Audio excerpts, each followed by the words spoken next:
crisis where it be say the opposition political parties they experience right now because they just the wrong kitty kitty kata kata, especially because of as High Court, so Federal High Court don't rule say make them deregister. In fact, order INEC to deregister some political parties, ADC inclusive, AA I think, and Action Alliance, some other parties, and then plenty more. Accord Party inclusive. Now, in case you don't wonder what's in the happen, the Accord Party, now the political party will be say Oga Adeleke will be the person will be governor right now of on Osun State. Now the party will move to win will use contest. I think they come from PDP, sake of say PDP don't scatter. So now that party now move go. So the party where move go now can be like say, you know, get ahead at all. Because this one why INEC don't send me the register them. And the election for inside that party they happen this year. Before they go even finish appeal or say Jack Robinson for appeal, election don't reach. So how in one use contest election? People don't they talk. Say this one, they get towards ensuring say APC take back Osun State. Considering say Osun State is very important for President Bola Ahmed Tinubu, according to waiting them say people they talk. Some saying a very strategic move. While for the ADC, they say, well, now to break down the Fulani cabals and we don't drum behind Atiku Abubakar, we'll be saying at the ADC presidential candidates. And they won't make sure say they clip the wings of those cabal. But aside that, this one happened just few moments after the party, ADC, announced the former River State Governor, former Minister of Transportation, Rotimi Amaechi, as the vice presidential running mate of Atiku Abubakar. Now, they don't announce the VP from South.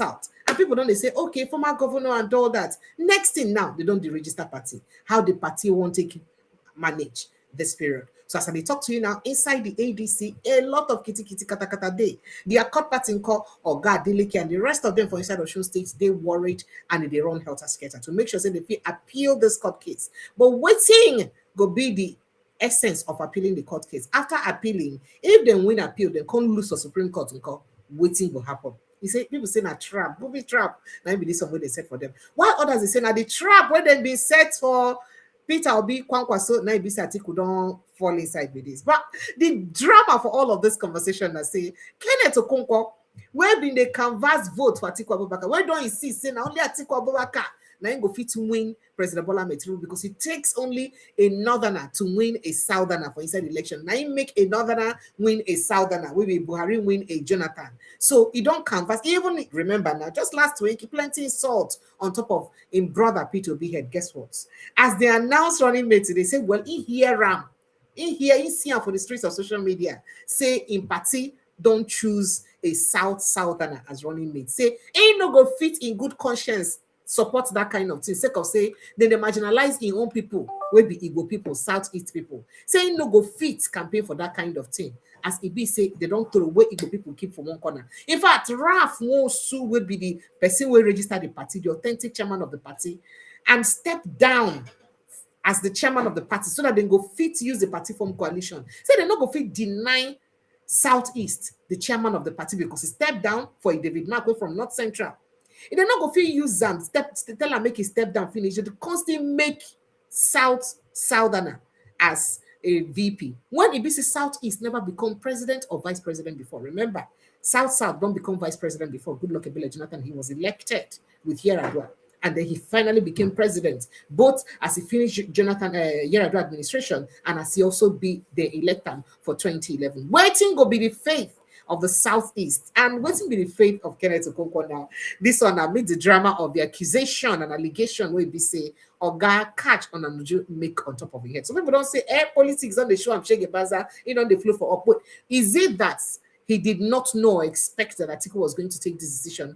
While others they talk say, well, say when he agreed to support the party, say they not tell him, say to the agreement now say they will give Southeast something substantial. Maybe the vice presidential candidates now make agree. Could that be the reason why they were angry with Peter Obi for leaving? Because he's ruined that chance. So as Peter Obi come out for the party, they don't see any formidable person for Southeast again to use to do VP.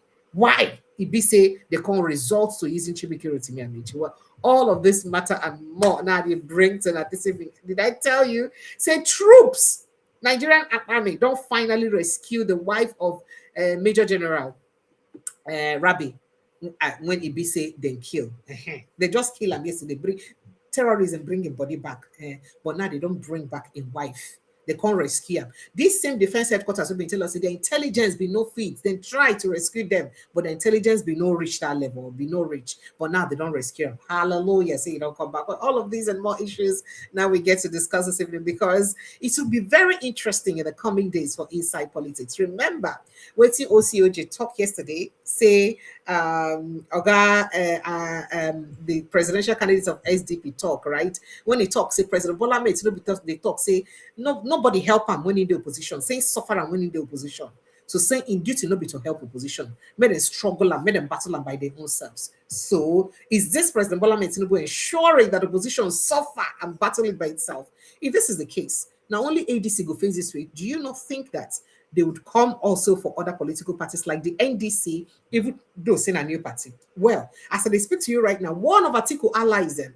You remember that man we talk say he must carry go court, made them deregister ADC, NDC. Well, as I speak to you right now, that same man don't come out now, come talk. Say for inside interview, just today when this court case happened, say not be ADC way INEC supposed to register, not be ADC way court supposed to register. Say it's supposed to be NDC. Why court go to register ADC instead of NDC? Because now NDC gone now court supposed to register. It shock you. Well, all of this matter and more now go bring come on the month. Make I go take small break. Yeah? And they come back. This now updates with Precious. Make I drink water, drop cup. I go bring on all of this drama where they happen for inside Nigeria. Stay with us after this break.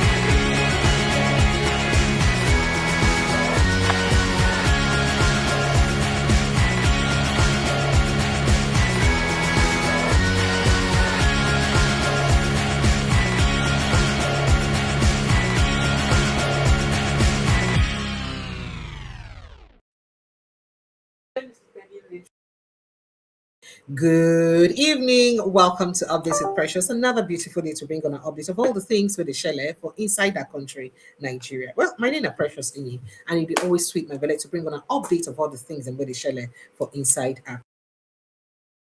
I'll go straight on to bring on a matter them where they share for inside that country. I will just visit some of the papers, them, some of the dailies, and go look at those things that where they hot for inside the news, sharply.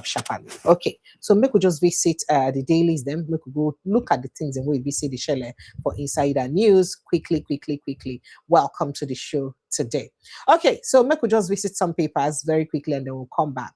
Moving on very quickly. Breaking: troops rescue wife of late General Rabi Abubakar in Katsina State. They don't rescue her. Sharp. But let's go further. To other gist very quickly. Now, ambassadorial nominee or ambassadorial appointee. Why I'm yet to resume in Mexico? Reno Mokre. Reno. You're yet to resume. How can you yet to resume now? Why are you yet to resume? What doest thou that you're yet to resume? You know, plenty questions and plenty English. Some people will ask this question. You never see resume. Ambassador, sir? Okay. All right. Well, we will hear that matter later. Osun local government Governor Adeleke urges police UBA to recognize elected council officials. And then traditional rulers key to peace development in northern Nigeria. Governor Namadi, now they talk this on.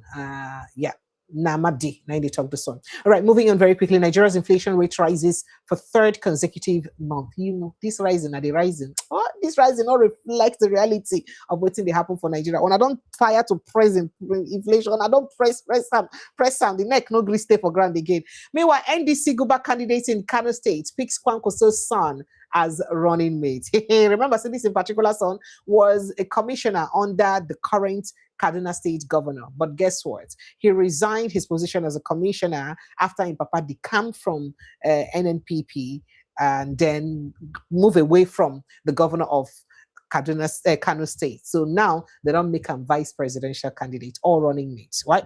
Okay, so we could go on to other issues very quickly. PDP sweeps Adamawa polls, wins all 21 local government areas, 2023, 226 words. So all PDP win all of them. But which PDP right now? Oh, sorry, na Fintiri there. And because of that, it could be wiki PDP. It shock you.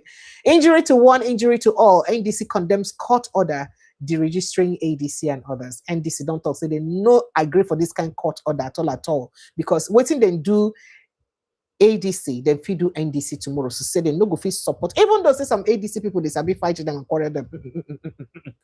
Even though say some ADC people they leave government say they go attack them. So because of that one, say they no go fit say, make them see bad thing when they happen to their fellow brother, say it good. And I like what opposition parties they do, because including Shawari don't condemn. I'm saying no great. Peter Obi even condemns it and said that no, this one when they register ADC like that, say they no good, say no good, say they undemocratic. So all the opposition figures, I like the fact that they came out and they condemn this and they say it's not good. So these people talk, say, a very fair thing we said you do like this. But let's move on to other issues. Deregistration, ADC demands arrest of judge who gave judgments. Oh God, arrest who? Justice Peter Lifu. Arrest who? Justice Peter Lifu. People come and say, wait a minute though. So why it be say if they won't do some kind funny thing for Nigeria, and Igbo people now they go use do them? Why does it talk to the Igbo person who sets himself up to use do the thing in court? No say that they use and do something. People just talk different things on social media. While others they talk say, so it takes the Attorney General of a country to write to tell courts to deregister these parties, and courts in its true conscience also go ahead and deregister the political parties. Now NDC they call say many arrests. In fact, politics today, Abdullahi Naitokam, the spokesperson, say many arrest Justice Lifu. We know those behind court order that deregistered ADC party spokesperson Naitokam saying no people waited behind the court order we deregistered the party. He said quite a lot to that, and it's really such a pity to see this going on. Meanwhile, the registration matter too. Accord rejects court order to INEC, reveals next action ahead of Oshun Guba. They say themselves they go do their own, they no go agree at all. So Accord said the judgment was delivered in flagrant disregard of the subsisting Court of Appeal stay of proceedings on the matter. He did the order, a stay of proceeding order will be say being done there on top of the matter. Say why court go fit to reject that kind of one, can still do the ruling. Enugu local government polls NDC candidates best prepared for leadership. State chairman Annie, now they talk this one. And that Nigerian companies' income tax drops to 1.37 trillion in Q1 2026. Income tax. I don't know, say companies they suffer. Not be what they may do when I go to pay on their taxes. Well, that's what people are saying. Okay, so moving on very quickly. Let's see. Traditional rulers key to peace development in northern Nigeria. Governor Namadi, and he talked to traditional rulers. Traditional rulers. The day we go talk about that matter, it go long well, because traditional rulers. Some people go they shocked to know say some of the things and what they happen for inside their country today as it get to do with politics. Who supports who not supports who people they vote for, who they no go vote for. Traditional rulers' hands stay there inside. And people they talk say why traditional rulers go leave tradition, begin meddle for inside political matters then. In fact, if we begin talk that one, it go long well, but I don't tell you that matter. How we rescued Amina, wife of Major General Rabi Abubakar, Nigerian Army. And they explained that one. I'm not even hear what they explain. So the Nigerian Army, don't say its troops of the Nigerian Army with the support of the Nigerian Air Force successfully rescued Mrs. Amina Abubakar, wife of the late Major General Rabi Abubakar and former Director Defense Information, who was abducted by bandits alongside her husband a few weeks ago. Now, a statement signed by Major General Samaila Uba, Director Defense Information, said that the rescue operation followed intensified search after the husband died. Search intensified. I'm waiting people to ask. Well, followed intensified search and rescue efforts conducted by troops of Operation Fasanyama. The statement said that during sustained offensive operations and pressure mounted on the criminal elements, troops made contact with the bandits at Tunga village, leading to the successful recovery of Mrs. Abubakar. In the course of the encounter, the bandits shot Mrs. Abubakar before abandoning her and fleeing due to the overwhelming pressure from advancing troops, according to the statement. So they shoot her before they run. Our army no kill one person, we no shoot one person. I don't know. Well, it said Mrs. Abubakar was immediately evacuated and is currently receiving medical attention at a military hospital where she is responding to treatment. The leadership of the armed forces of Nigeria said it remained committed to ensuring her full recovery. Well, and I don't hear them how they say they use recover her. You see, these things like this, make it like people they lose confidence for our Nigerian military. Because how is it that we had this kind of operation and will not kill one person. The same terrorists will return the body of the husband, we will not kill one person, will not shoot, will not hear one gun when they return that body to us. But the same one who don't go rescue the wife now, no one shooting from our end, we be say at least attack one of them or one fatality from any of them. I don't know, but that's a question a lot of Nigerians they ask. I do hope that we can get answers to these questions. IGDC calls for enhanced cooperation among traditional rulers, security agencies, and communities. They make every traditional ruler, security agencies, communities, everybody join hands together. Say, because you know, so security not be one person job. Everybody go join hands together. They send a corporation, they make crazy football. You understand? And we say they talk. Deliver justice fast. Ignore tribe, status, tenable to judges. Not gonna deliver justice sharp. Not gonna ignore tribe and status. Meanwhile, NSCDC arrests suspect over alleged theft of 60 liters of diesel from telecom facility in Edo State.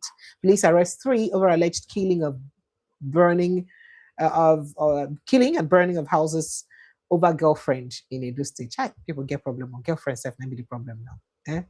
Okay. All right, moving on.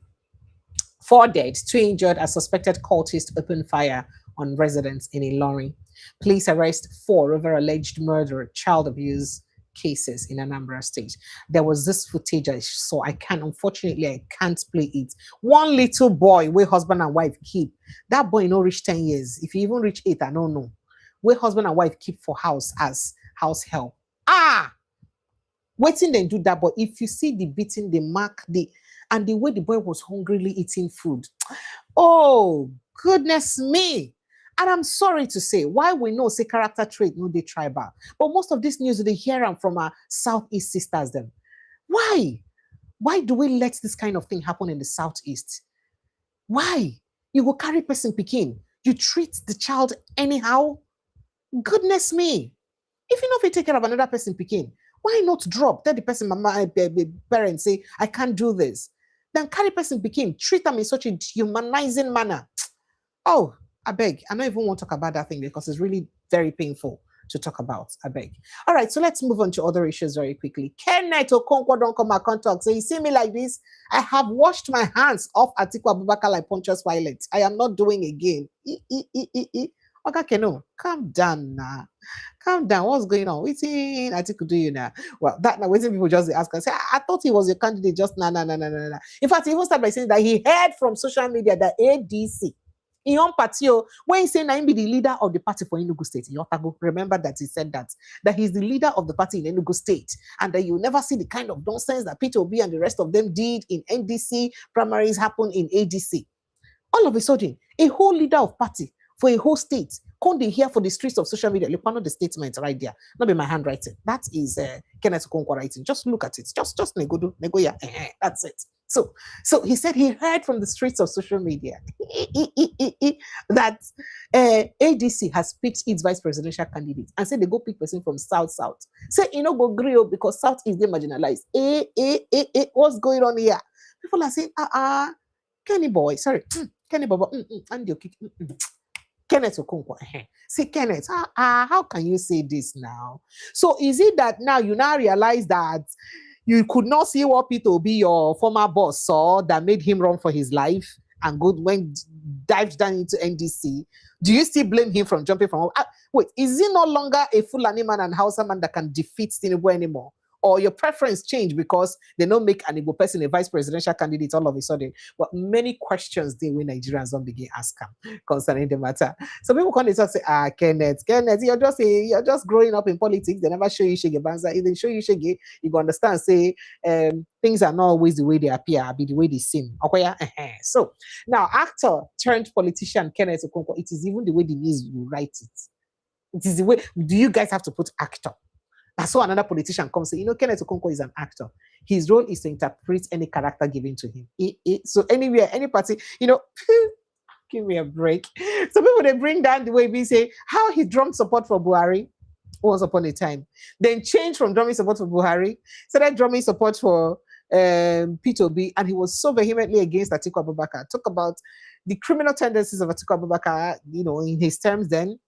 And from there, he now go to singing praises of the same Atiku Abubakar, and then from there now condemning the Atiku Abubakar after he be done, condemning Peter Obi, person where be done drum support for. See, you need to see what he did. Most of the things I knew about the work of Peter Obi, I knew through him that I went to go and verify. So I went to verify. Some people come and say, all of a sudden he change. People say, no, don't worry. He's interpreting a role. So that's the duty of an actor. His role is to interpret any character or leave a character that he's asked to interpret. So not vex around. So that's exactly how Vanguard puts it here. They said, actor turned politician Kenneth Okonkwo has withdrawn his support for former Vice President Atiku Abubakar following the emergence of former Minister of Transportation Rotimi Amaechi as a vice presidential candidate of African Democratic Congress ADC for the 2027 election.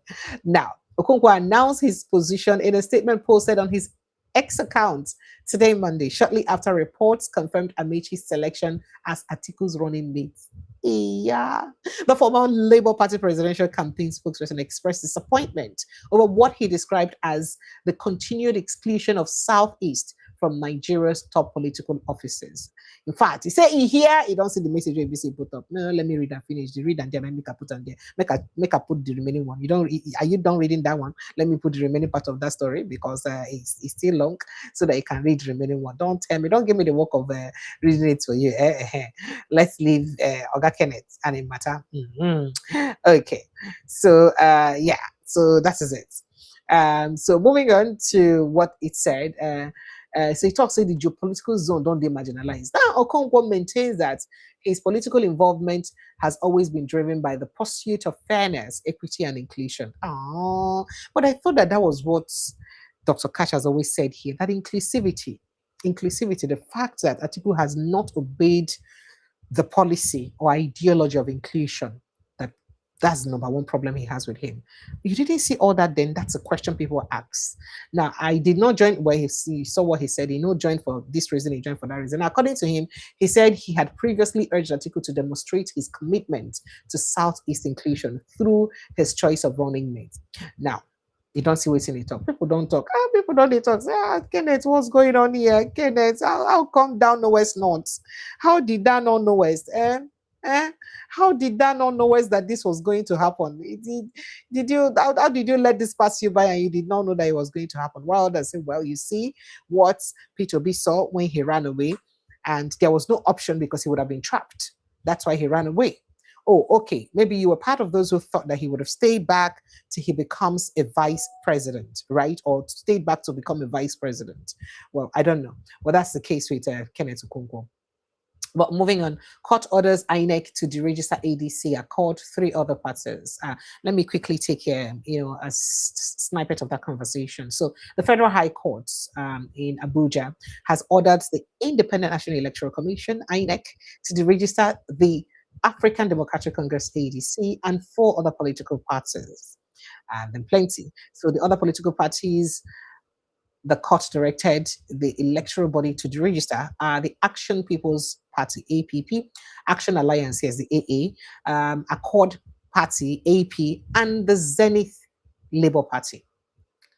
The Zenith Labour Party, where the man self come out, contact, said they supported Tinubu in 2023. They didn't know Tinubu would do them this kind of thing. And they said that once on local government elections and all of that issue. While others, they talk, say, wait, there are other political parties that had never won one thing since 2019 or even before 2019. They never win anything. In fact, they never even get up to 20% of votes for both local governments, states, every level of election. How come those parties were not also earmarked for the registration? Why only these particular parties? Is there something about these parties where make it be seen that these parties will be seen, then bring out for the registration? And where the Attorney General of the Federal Republic of Nigeria encourage and support? Well, that's a question a lot of people are asking. So the National Forum of former legislators, then they don't carry the matter enter court, and of course the Attorney General of the Federation also joined body with the suit. Now, he said it was a position of the plaintiff that the 5 political parties listed as defendants in the matter had persistently failed to meet constitutional benchmarks required to retain their registration. The former legislator stressed that the requirement included winning at least 25% of votes in a state during a presidential election, or securing at least 1 elective seat at the national, state or local government level. But there are parties that have never secured even one elective seat for both national, state, and local government. I repeat that. Why were those parties not deregistered? Why were they not among these particular ones? Or you just needed those parties to make up the numbers, make it be like say you get opposition. That's not what people they talk about. Because if we want to be fair, let fair be fair. Let justice be justice. Right? Well, that's what many people are saying.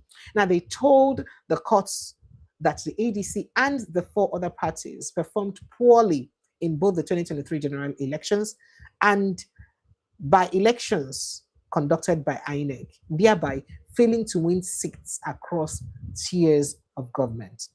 But not true. Some of them, I think the Zenith Labour Party said it's won some positions before, and some other parties at least don't make up to good amounts of numbers. The ADC won at the register. Maybe the ADC produced a House of Rep member. Now the ADC now, but so he won one candidate. It won one candidate. So how do you deregister a party that has won a candidate in the House of Rep before a federal election? How did you register such a party? Well, moving on. The litigants insisted that the continued existence of the ADC and other defendants as recognized political parties is unlawful and undermines the integrity of the country's electoral system. Among other reliefs, the plaintiff urged the court to deregister, to declare that INEC is duty-bound to deregister such parties. I could go on and on with that. So it further urged court to compel the commission to deregister the 5 political parties before preparations for the 2023 elections advance further. Beyond deregistration or declaratory reliefs, the plaintiff prayed the court to restrain the 5 affected parties from participating in general elections or engaging in political activities such as campaigns, rallies, and primaries. It also sought a court injunction restraining INEC from recognizing or dealing with the parties in any official capacity unless and until they strictly comply with constitutional provisions. Now, the judgment may affect the chances of candidates from these political parties from winning election. Of course, Atiku Abubakar are one of them. But that's of ADC. Frankly speaking, this is very silly. Some people they talk because the ADC win election. They win election, House of Rep member. Well, not be the person will be the House of Rep member where they voted, where EBC or Gabajabi Amila, they say, we see what you're doing, scatter them, destroy them. Not be the same ADC. So how come the ADC gets person with him will win as House of Rep? He was an ADC House of Rep member. He won election as an ADC member. How come the court is not saying because he hasn't won any state, meaning governorship, House of Assembly, or any federal National Assembly position before? But they have won. They have won before. So I don't know the judge that's passed these judgments. Lifu, I sure say I don't know why them. I mean they call all of a sudden automatically cancel the election where be say the House of Rep guy being win under ADC. Well, here's Nigerian judiciary for you. And this has got a lot of people talking about the faith of our judiciary for inside Nigeria. If they go feel they do this kind of way, be say they open, say this party win like this, and person they do like this, then waiting they be say they could do more for more time to come. But let's move on to other issues very quickly. There was a story I saw about I was going to take up that conversation very quickly. Yeah. So court refuses Sadiya Farouk's request to set aside arrest warrants. Remember, I told you that they placed an arrest warrant on Sadiya Farouk, and that is the former humanitarian minister. And the courts, I should go to court. Made them set aside this. The court said, well, you're not setting aside anything. We will continue with the order. Ogun 2027, Iyabo Obasanjo returns to PDP. Backs Adebutu. Waiting happen now, madam. Stay one place now. Calm down. This thing be coming down. We stay one place. Okay. All right. So moving on to other issues very, very quickly. I was sacked as APC national chairman on Zoom meeting. Adams Oshimole recounts painful removal from party. He recounts how they painfully remove him from inside the political party. Strong economies are built on trust, not uncertainty. Peter Obi decries systematic collapse of Nigeria's institution, calls for judicial independence. Say judiciary no the independence, so make no grill because this one no good at all. And of course, now because of the court judgment of the ADC, now make it talk this one. Nigeria's security challenges require fresh brains for rethinking security. Speaker Abbas says existing strategies have failed. And so Speaker Abbas talk. Well, I tell you now, waiting Adam Soshimon talk. It's in a Zoom meeting, the day second as APC national chairman. He did for Zoom, and then as God, your time is hereby up. Don't do again. He was recounting those days. Now, the African Democratic Congress, ADC, is facing deregistration following a high court order directing the Independent National Electoral Commission to deregister them. And Kenneth Okonkwo, don't blast them. I tell you what's in Ibise talk. As Ibise Chibika Amaechi emerged as vice presidential candidate of the party, people don't go remind Chibika Amaechi. What's in him been talked just a few weeks ago? When Ibise talk say, wait a minute, that Atiku Abubakar is not electable. But before I go there, let me show you what this Oga Ado been talk. Do you remember the man with the consistently been on talk, say, made a deregister NDC. So today now, you don't come out contact saying that ADC, the NDC they're supposed to register, no be ADC. He spoke in Hausa language, but I think I got so goma sha biyar ina zuwa kotu na kai shugabannin kasa na kai Jonathan kotu na kai Buhari kotu saboda haka ni ba amfani da ni ayi gaskiya. Amma abinda wasu kawai za su tambaya shine tunda da ita NDC din nan ba ita kadai bace jam'iyyar siyasa, me ya sanya ku bangaren ku kawai kuka sanya ma ita ainihin NDC din ido ita kadai? Haba kai kuma wani irin tambaya kake yin wannan? Akwai wata jam'iyyar da ta je ta karbi rijista ba ta apply ba ne? Ka gaya mini akwai. Ai saboda NDC ta je ta karbi rijista ba ta yi ko apply ba ta ciki ta ka'idan da doka ta ce ciki ta ba ta ciki ta ka'idan da constitution na Najeriya ce a ta cikita ba ta cikita ka'idan da INEC ta ce ta cikita ba. Shi ne yasa abu gashi nan kazanta ka zo kana cewa NDC to ka gaya mini wace jam'iyya ce wanda aka yi mata rijista ba tare da ta cikita ka'idoji ba. Ka gaya mini, in ka gaya mini zan kai ta. Well, so say this, according to what I heard, that they should deregister NDC and not ADC because NDC no meets the required constitutional provision to be registered as a political party, and say INEC supposed to register NDC and not ADC. He's vehemently said so. By the way, somebody else on carry go courts say made him deregister the NDC, and we don't know how that case could use turn out and whether they will say, okay, this man judge the case, INEC will listen. But remember, INEC had a window to register the NDC after court gave that judgment. They refused to appeal it. So for INEC not to appeal the case, and now then P2B don't go enter inside the party, do you think that the same INEC will now rely on this people's litigation now, this new litigations, Konkokuma saying that the reason we make them will continue, let's now obey the court judgment from these people, we win the case? Do you think so? Some people are saying that NDC should take up this case, let them not relax, let them take up the case as much as possible so that any foul play or any play no go turn to players. You understand? Okay, so moving on. Terrorists impose fresh levies on 26 Sokoto communities, demand payment before access to farmlands, abduct residents over non-compliance. That is then kidnap. If you know obey, they don't kidnap you. Straight on. They don't even they look your face at all.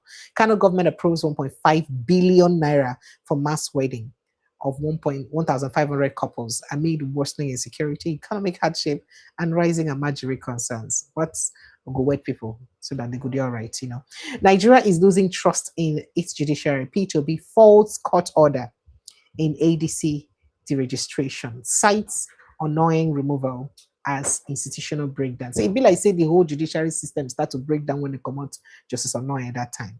Now, exposed $250 million Belarus tractors imported by Tinubu government still rotting in Abuja over a year after arrival. Remember Alex, our friend, our classmate? Yeah, the agriculture. So from Belarus, the contractors, the agricultural equipment we bring since that time till now, they never send them to people we be supposed to use and made them fit use farm. to better their lives. This is not government will mean well for us, but you import that kind of thing. Farmers are suffering. You've not been able to put this to work. That's what people are saying in this report. Borno Governor's Zulum spent 4 billion naira on rail projects, but the rail project, you never even see the map for the rail, nothing there. A rail project that is non-existing. Nothing to show on ground at all for the rail project. That's what people are saying. Now, we must move from sharing poverty to creating prosperity. Peter Obi charges young Nigerians to embrace enterprise, innovation, and ethical leadership. And then insecurity always sounds like propaganda until you become a victim.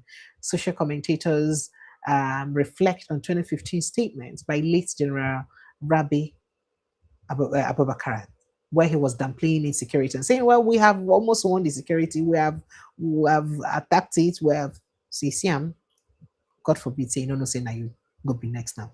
In fact, people can't remember, Nigerians have no reason to be scared. Military is winning war against terrorism. Late Major General Rabi's 2015 statement resurfaces. People, they say, see, this statement, when you make them, no, say, still. And since that time, whenever they shall say, no, can they win them again? No, we didn't win it again. No, we didn't win it again. No, Nigerians, let's fight for this. So we didn't win it again. He didn't say anything. He kept quiet. Now, God forbid, it's affected you. All right. And then vigilance of God. I beg your pardon. Vengeance of God is near on Katsina government if it fails to explain how kidnappers released late General Rabi's body and how diabetes claim emerged without autopsy. God. Reverend Dachumo, they talk that one, by the way. Not let me talk too much. Abducted Kwara monarch dies in terrorist captivity as community struggles to secure release amid 21 million naira ransom demand. Remember, there was a monarch that was abducted in Kwara State a while ago. Not be this one, we don't happen for Osun State. The one where they even keep for palace for Ondo State too. He did another one where they kidnapped yesterday, 14th. For Ondo State too. Not be those ones that they talk about. For Kwara State, the one where they kidnapped since that time. You don't die for inside kidnappers then. As they struggle to raise 21 million with them demand, the man don't die there. That is, you come to Kwara State and that particular soil, now Yoruba land, you kidnap a monarch and you hold him since that time. And he has died. Since what happen for Nigeria, they explain to you, you know, if you understand and finish. Now, 20 people reportedly killed as Lakurawa terrorists launch fresh attack in Kebbi State. Here you go again. I did not join coalition to assist further marginalization of Southeast. Kenneth Okonkwo rejects Amaechi's nomination as Atiku's VP. I think I told you this already. And then let's see what we have here again. Court orders the registration of NDC. I told you that Atiku is not eligible. I mean, he's not electable. He has been running since 1999. So Nigerians can begin trying back that video. That interview where Amaechi get recently, not so long ago, when he talks Atiku no be electable. Say, wait a minute. Which mouth you can't tell people to not elect the person where you don't be talk say he unelectable. Oh yeah, what can I listen to? The second person in 1992. A reminder of when he had that interview and what he said during that interview. I think it was some months back. Take a listen. The second contestant in 1992. It's his choice. It's his choice to contest. You see? Okay, so I listened when they said, former vice president said he never failed primary before. I hope this will be the first time he will fail primary. But that's not even the issue. The issue is that at all times that you have passed primary, you have not won election. So it's about electability. It's not the number of times. No. It's, can I win this election if you put me before the country vis-a-vis him? Will he be able to win the election? And the answer I get is that he may not be able to win the election if he's put forward. Why? At Atiku? Yes, I think so. Where did he got the answer? Because he has done against Tinubu before and lost now. That's elementary analysis. So what new thing do they bring to the table?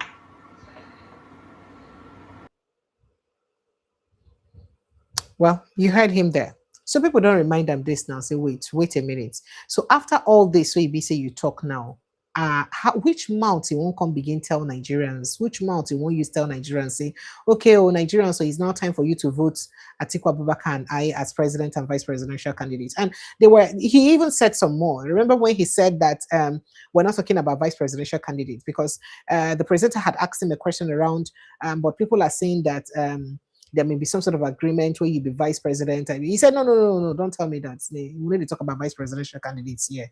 When we want to talk about, I didn't buy a form to become a vice president.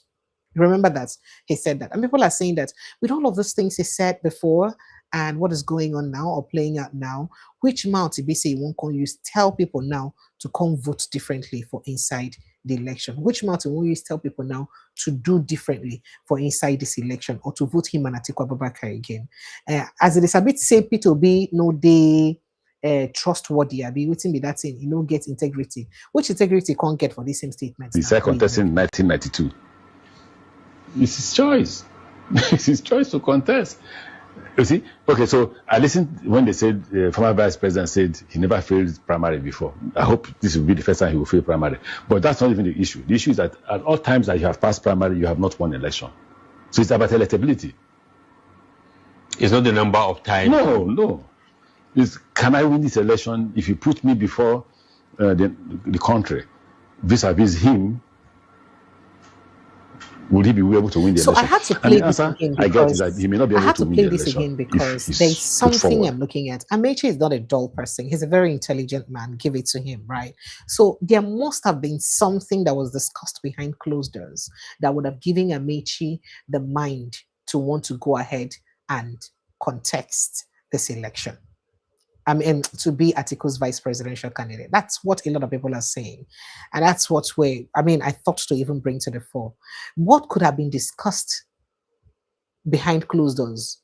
Because, we know of when he insinuates, say, oh, Buhari, or when people, they talk for quarters, not be saying insinuate, people, they talk for quarters, say, Buhari disappointed him. Buhari failed him. Buhari was supposed to have handed over to him based on agreements because he used River State resources to make him president. And then Buhari failed him, right? And then because of that, he's angry and all that. So if you feel, say, once upon a time, a Fulani man make a promise to you and failed you, why trust another Fulani man again if there is no strong reason? So waiting be the thing where we say ADC get for plan. Waiting be the plan we then get. We convince Chibika Amaechi very much beyond reasonable doubts. We make him talk, say no, I will go ahead to be at Atiku VP after all the rejections we make. Make I just play some more. From the South, many will say you want to put spanner in the works of Tinubu, being a Southerner, to come out. I don't believe in ethnic politics. I'm a Nigerian. I listen to this man. I don't want to abuse him because I think I will be bringing myself down to him at his 70-something. I'm not yet 70s. He can't watch what he says. I was Senator Adams. Say I'm not I'm not a national candidate. He's been gossiping and talking rubbish. Any day he put him on TV. Let him wait. One day I will confront him. Confront him now. Now what I want to. Probably as someone who led the NLC. I'm a presidential aspirant. And former governor. I was his chairman. He's insulting his chairman. I was his chairman. And you don't want to join issues with him? At all. I don't want to join issues with him. But do you believe in zoning? Do I believe in zoning? The answer is yes and no. Yes, in the sense that the country, for now, is yet to be found as a united entity. So if it's the turn of the South, it's the turn of the South. But Vice President Atiku says he doesn't believe in it. Okay, so let's go to the primary. But if you go to the primary, you know that Atiku is there, Hayatuddin is there. Don't you think maybe one of them will surrender for the other one and you will be easily defeated? I wish them luck. Let me repeat this thing. There's a colleague of mine I told, be careful. If Tinubu wins, you go to jail. He's there now. I don't know where he's there. But the point is, Tinubu has won, and what I predicted will happen. I went to an elderly man in Buhari's government, and I said to the man, if Tinubu wins, you won't like it. And I saw him suffering. You see where I'm talking to my colleagues and brothers from the North. Let's not play North and South politics. It's not necessary. I don't do it, and I will not do it. I want to copy President Obasanjo. He's a huge nationalist. You may not like him. I have disagreements with President Obasanjo, but he's a Nigerian president. He's not a Yoruba president. I would like to know that I have completed my tenure and I'm called a Nigerian president. So I want to know that that the education infrastructure in the North is not functioning. And I need to build schools, hire teachers, train teachers, start teachers training colleges or anything that will train teachers, employ more teachers, hire more teachers in every part of the country, in the Southeast. I want to know that I can address the grievances of the Southeast Easterner. If you don't want them to be in Nigeria, then they don't have to be in Nigeria. If they have to be in Nigeria, then they must be part of Nigeria. They must have a sense of belonging that they are Nigerians. If you don't want them to, if they can't have that sense of belonging, then let them go. Let them go. They are Nigerians. The same with the Yorubas. Everybody must get what he deserves. The same with those of us who are minorities, either minorities in the north or minorities in the south. We should be seen as Nigerians. We should be given a sense of belonging. Whatever positions that any Nigerian can hold, anybody from any part of Nigeria should be allowed to hold that. But you know, the north is in chain as we speak. The north is bleeding. People in the north are suffering. Thousands of people are in the bushes now. Children. Okay, so should be. Okay, so how do you think the north? How? Why? What will you do? I mean, what will you tell the north to trust you? You know, why did you call me Danamana? Probably Emir of Daura saw your beautiful face and gave you that. He didn't even meet me. He met me the day I came for the. All right. So I mean, moving on. Let me quickly play an excerpt of where he said he rejected to be a vice president and said that he didn't get a ticket to become a vice presidential candidate. Many thought that you people will agree under ADC to a consensus. Maybe one of you will just go, then the other one, maybe most likely you. As a vice presidential. Will you stop that nonsense? No, it's not nonsense. Just stop People are saying it. It is. Stop that. No. Stop that. And Frank, please stop that. Will you take? Okay, let me put it the other way. Will you accept to be vice president? Please stop that. I didn't buy form to be vice president. Don't you ever repeat. Don't you ever. I'm not saying it. It is people who are working for you. I mean, who are the people? I can show you millions of people who are also thinking that. Who are those talking about? This is without prejudice to you being eminently qualified to go for the ticket. Idris. Yes. This interview is about presidency. If you want to interview vice president, can I step down so I can get the vice presidential candidates and interview them?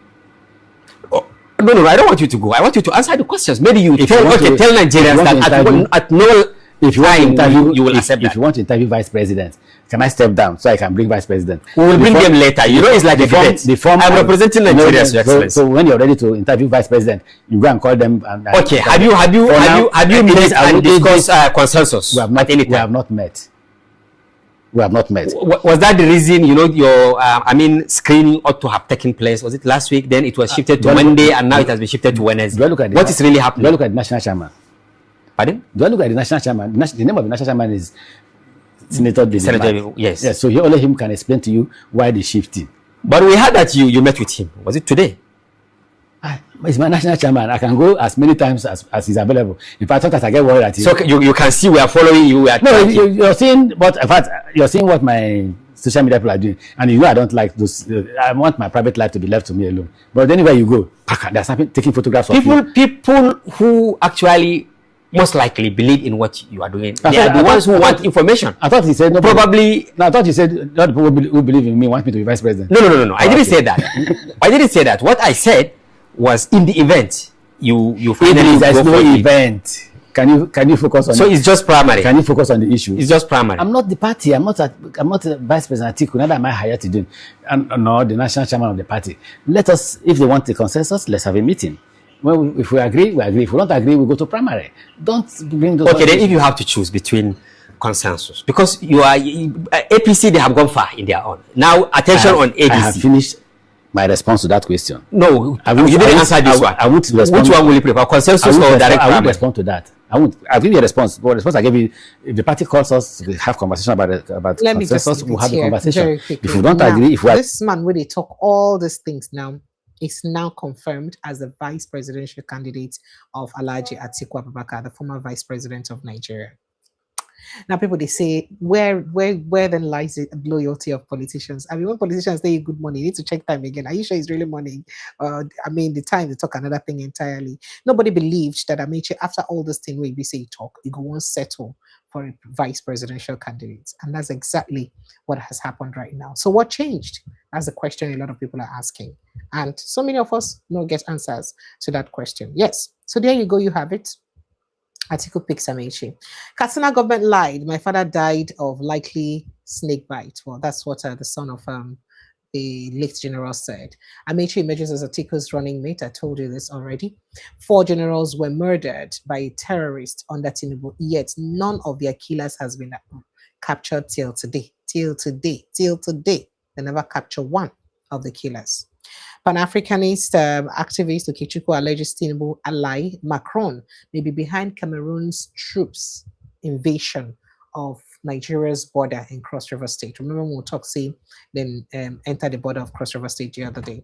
And 31 days after Oyo school abduction victims and families face renewed hopelessness, Tinubu's government records no breakthrough in rescue efforts, despite deploying 1,000 forest guards. And no go know whether how many of those forest guards don't even die in the process. God forbid. I hope they don't die. Well, that's part of some things in the news. Let's see. FG moves to curb rising cooking gas prices. I do hope you act very fast, because that is becoming unbecoming. U.S. Air Force B-52 bomber crashes shortly after takeoff at Edwards Air Force Base. Sweden passes good behavior law, creates legal basis to kick out misbehaving Nigerians and other immigrants. And people say this is a welcome development. If you go to people's place, please learn to abide by the law, play by the book. Nigeria's food inflation at 17% worrisome, weakening household purchasing power CPPE. What are you saying at 17%? This on a percentage, you know, but those different house they throw in the percent one are like. Do you know the reality of what Nigerians are going through? I beg. Let's move to other issues very quickly.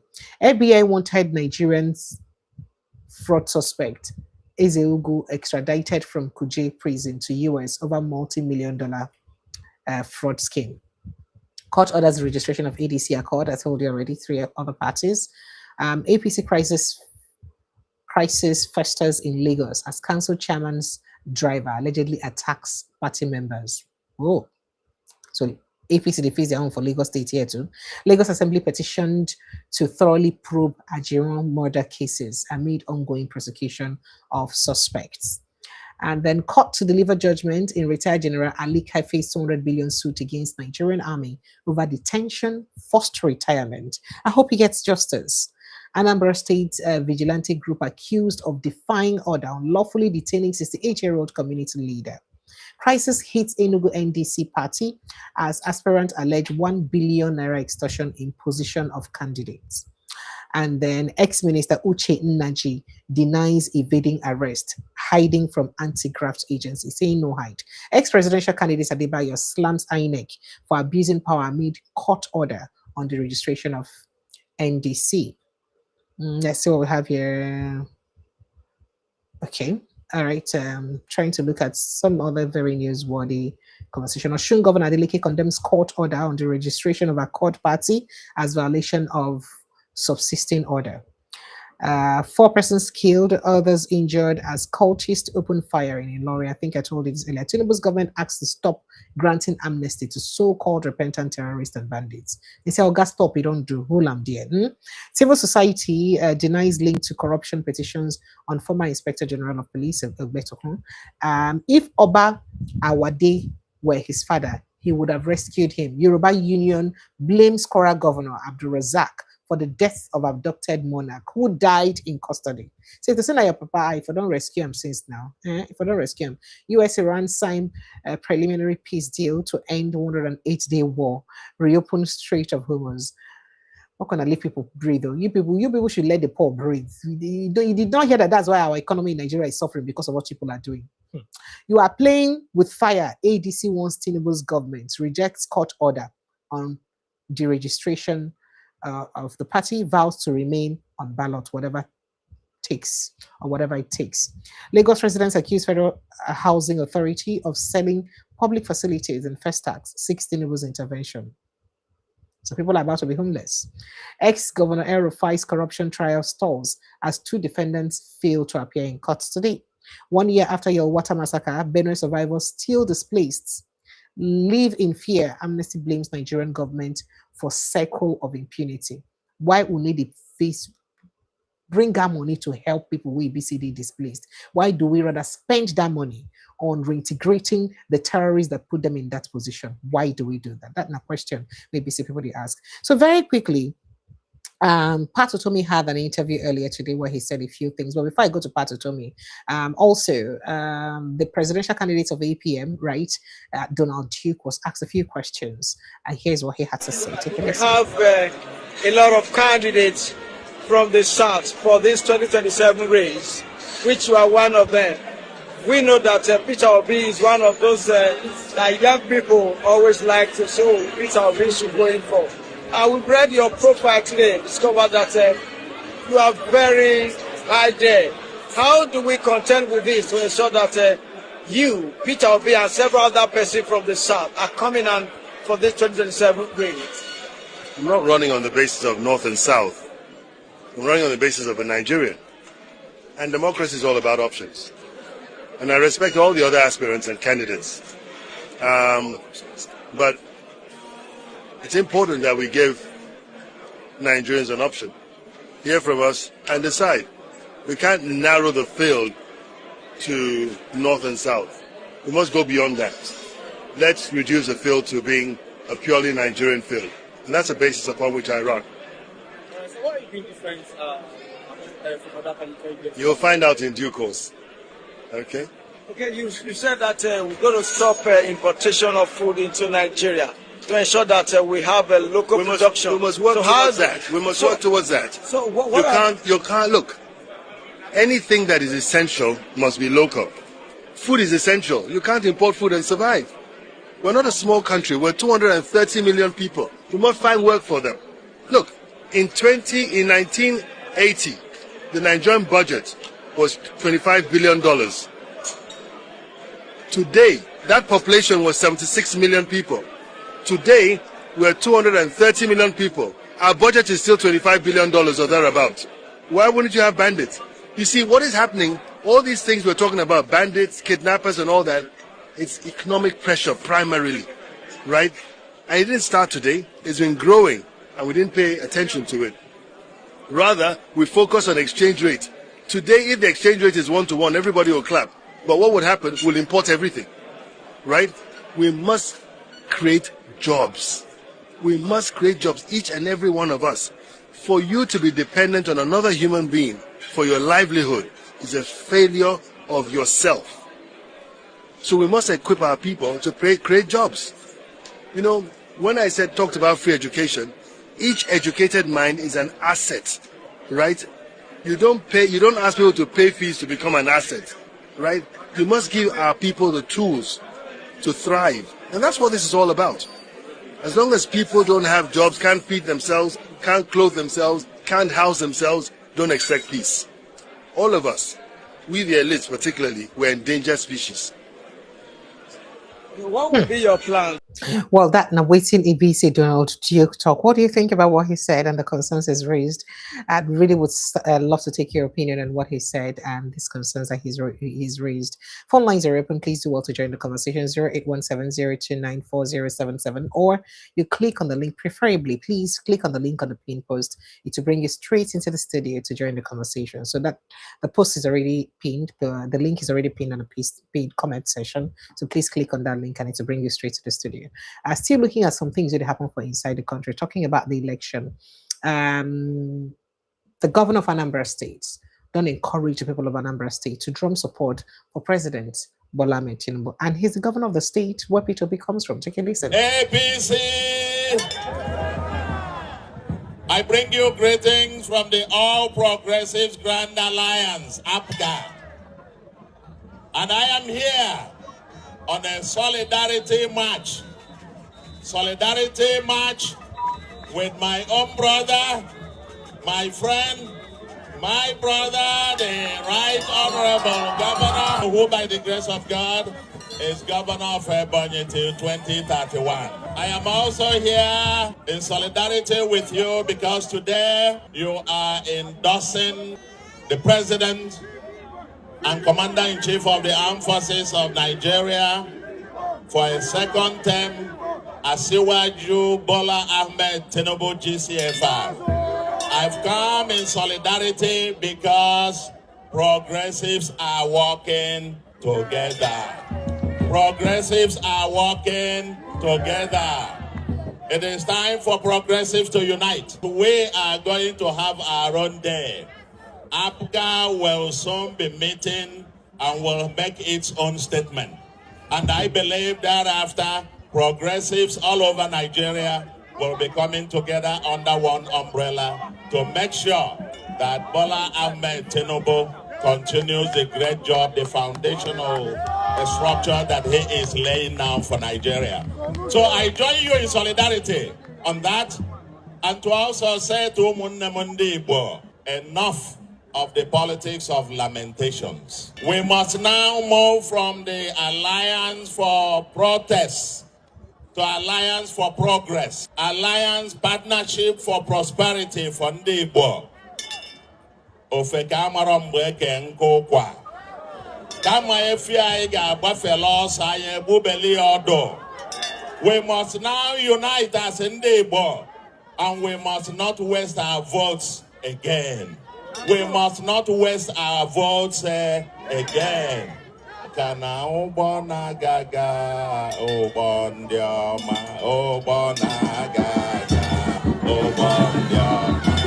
All right, so in this same meeting, just immediately after the meeting, we saw some people chanting Obi Kwankwaso and Obi Kiriki. So people are now like, what's going on here? What's going on here? In this same gathering, that was this particular event was hosted in Ebonyi State, and people come, they say, for this same event for inside Ebonyi State, when I see a session of people, they sing Obi for inside that place. But I just thought to bring that to your attention. But going straight towards the Patutomi said about election. He had an interview with AIT earlier, and he did say something about how votes will count in 2027 election. But a lot of people they talk, so this some way they talk like this. You know, be like, say this way your strategy strategize. So you know who what at all. Take a listen to what he said, and let's see the sentiment. Everybody, as a citizen who votes, has a right to be there when the Form EC8A or whatever it is called is signed and a photograph taken, and you have not only a right, but you have a duty to disseminate the outcome of that. And so we will create channels from which all of those are disseminated to all parts of the world. So if the people who play the games they play decide to now come start scratching and removing and doing whatever they do, doesn't matter what they do, the world has all the originals. They can choose whatever they like to do, impose it on Nigerians, and bring anarchy upon our land. That's their business. You know that most of this mess that takes place in the name of elections takes place not as people vote, but shortly after that, in the name of collation. Have you ever tried to look at the documents of the elections in Rivers State in the last election? Any decent human being will have convulsion just going through the mess that document is, and scratching and writing one thing in front of the other and all that. It was sickening. All right, so you heard what he said, right? So do you think that people do you think that people snapping the Form EC8 forms and the signed copies and posting it and sharing it across different platforms that may be provided, do you think that's enough evidence to help you checkmate rigging? Do you think so? You know, people had also said in the past that he was going to have a parallel collation center. Do you think that that's even better, a better option than this particular initiative? Well, people they talk say we don't know. I don't know. I would really love to take your thought and reaction about that. But let's go straight to what what happened in Kano State as Ibise Kwankwaso go to a particular local government area for Kano State, where Ibise did drum support and they rally votes or rally support for Peter Obi, as today then declare himself as the vice presidential candidate, governorship candidate.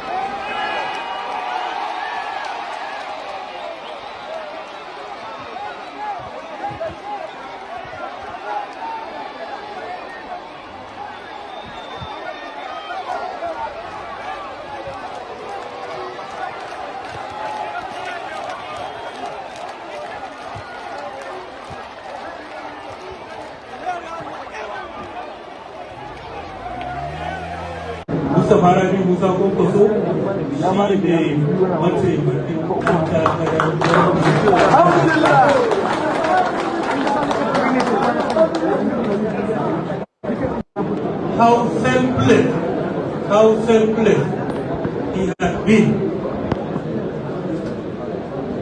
At That was Rabi Musa Kwankwaso declared as a vice presidential candidate of the NDC. When people don't say, you don't see him, saying so they carry their children along from waiting that they do, and I don't see him.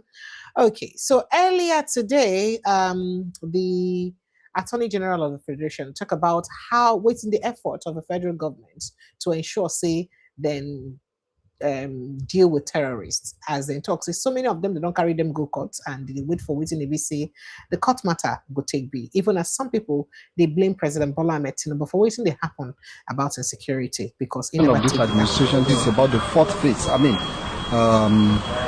that we are undertaking.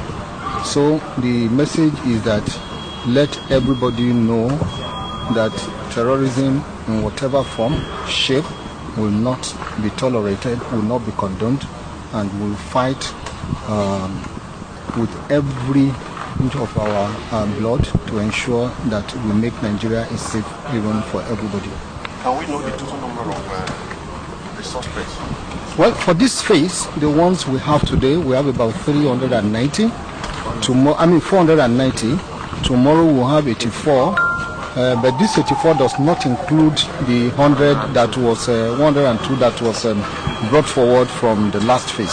So in total, you have almost 500 that's about 600 plus to contend with for this phase. And we have been assured by the honorable judges that they will do their utmost to ensure that they clear these number for this phase. Thank you. Thank you. Thank you very much. If you observe the cases, we have about 10 judges devoted to this phase alone, and they are not doing any other cases apart from the terrorism cases. So it's total devotion to trial of terrorism cases. So I'm optimistic, and I've gotten assurances from them that they will do no other than this one, and they are speeding up the process without compromising the necessary safeguards and oversight that they are meant to do. All right, so just to let you know what the federal government's effort is to ensure, say, these people, they know they do this bad minds, apart from those of them will be saying they give amnesty, that they also hold the ones who they can hold responsible and also prosecute them. Now, speaking about insecurity for inside the country, here and awaiting a clergyman. The president went in there to make changes. He has the power to shift things and adjust things. He's the commander-in-chief of the armed forces. Do you know what that is? He's the commander-in-chief. He's not just a civilian president. He's the commander-in-chief of the armed forces of Nigeria. And the first responsibility of any president constitutionally is to protect life and properties. If a president fails in that, he is a total failure. Total failure. It's the job, the first responsibility of the president to ensure the protection of lives and property. They picked an American citizen in Sambisa forest where Nigerians were missing, Chibok girls were missing. Within 24 hours, the American military entered Sambisa, took out their citizen and went back home. And left your own there, because it's not their responsibility to free your own. Truth is truth. It's not whether you like somebody or you don't like somebody. We didn't vote the president to like him. We voted him to work for us. Case closed. Whether we like him or we don't like him, we voted for him to work for. If he's not working for us, we are at liberty to say you're not doing a good job. Or you're doing a good job, right? Right? You agree with what he said? Or is this just another clergy just blabbing? That's a question where a lot of people they ask. Now, speaking more about the insecurity, I don't see a particular video where a young man from the southwest extraction of Nigeria make, but I didn't want to play that video because he blamed the Yorubas for waiting they happen for inside Yoruba land and all that. But he went a bit too tribalistic, making comparison, and that's why I did not want to play that, because of the comparisons he made and all that. I'm not going into that. But here is someone else who spoke about the insecurity and the Yoruba king that was, the Ondo king that was kidnapped yesterday. Take a listen to him. Sunday, the 14th of June 2026. Our traditional rulers in Yoruba land, àwọn ọba wa nílẹ̀ Yorùbá, they are all cowards. Apology to nobody. Every last one of you are cowards. And that is why you have continued to be pied by these Fulani bandits. 14th June 2026, today. The time now is 2 minutes to 2 p.m. In Ondo State, somewhere in Ondo State today, I'm not going to mention the name of the community. Bandits just kidnapped a traditional ruler and shot the wife, the Olori, the queen, who is currently battling for her life. They will continue to come for you. You, this Alatenuje Obas in Yoruba land. And your Alatenuje, you gluttonous, shameless, traditional rulers with big regalia, fancy thrones, beautiful palaces, but empty heads. You lack courage because the president is your brother. You don't want to talk. They will come for all of you. Yes, now. My name is K Baba. I am a Yoruba man. Omo Yoruba Pombele ni mi. I am an Egba man. Omo Abeokuta Pombele. Omo Ìdílé Osanyitola ní ìlú Abeokuta ni mi. Now so they will come for all of you now. Since you all are cowards, you think it will not touch you. Even the one that was kidnapped this morning now, once thought it will not touch him. Yes, now. Yes, he may have thought, no, he's big, he's in his palace, he's safe. They don't kidnap him. They will come for all of you. You all are cowards. All of you. This is sad. This is as this particular Royal Highness, of course, we'll never even hear any updates on the people we kidnap him. The wife, we hear say she the battle for her life because they kidnapped him and they shot the wife. We hear say she currently they fight for her life. And remember, say another Yoruba king was killed in a palace in Ondo State, that same state, when Ibise didn't kidnap him. They won't kidnap him. He was resisting and they shot him. And people are saying that, is this not too much to happen as you get to do with insecurity? Now, speaking about insecurity, I wanted to bring you a video of a particular woman who was crying and complaining how ABC herdsmen used to invade her farm and almost they ravish her crops. She was practically just chasing them away. But before that, let me bring you a video of a community somewhere in Southeast, where Ibisi, all of them enter bush en masse in troop to make sure say they comb around their forest, to make sure say no atom of people, another people don't invade their forest. That's it. I'm playing to you.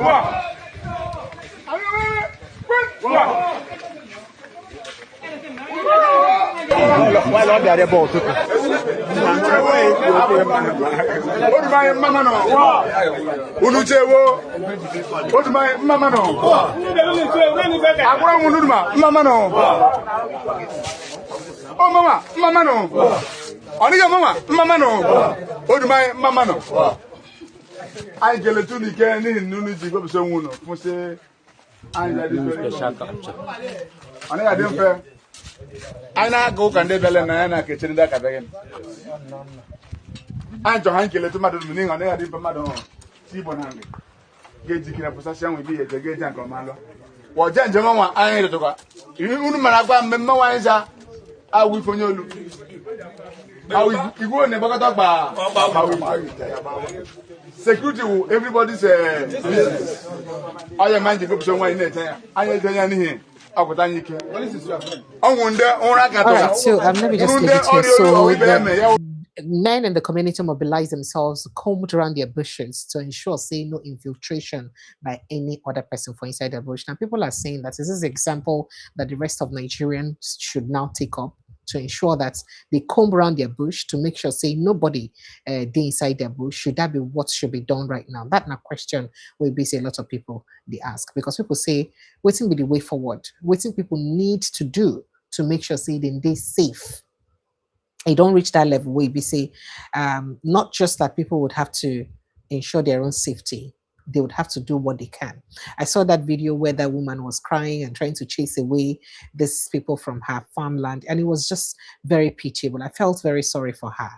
While with the battle of insecurity on one hand, we'd also battle insecurity in other aspects, because people away from the Niger Delta, they cry about environmental degradation and how Ibise gas leakages and all that they affect them. Now here is a video of Ankyo Briggs, an elder stateswoman in River State, and other people, they complain of, just take a listen, make her not talk too much. So this is somebody's personal borehole that is pumping out this water on its own with pressure from the gas.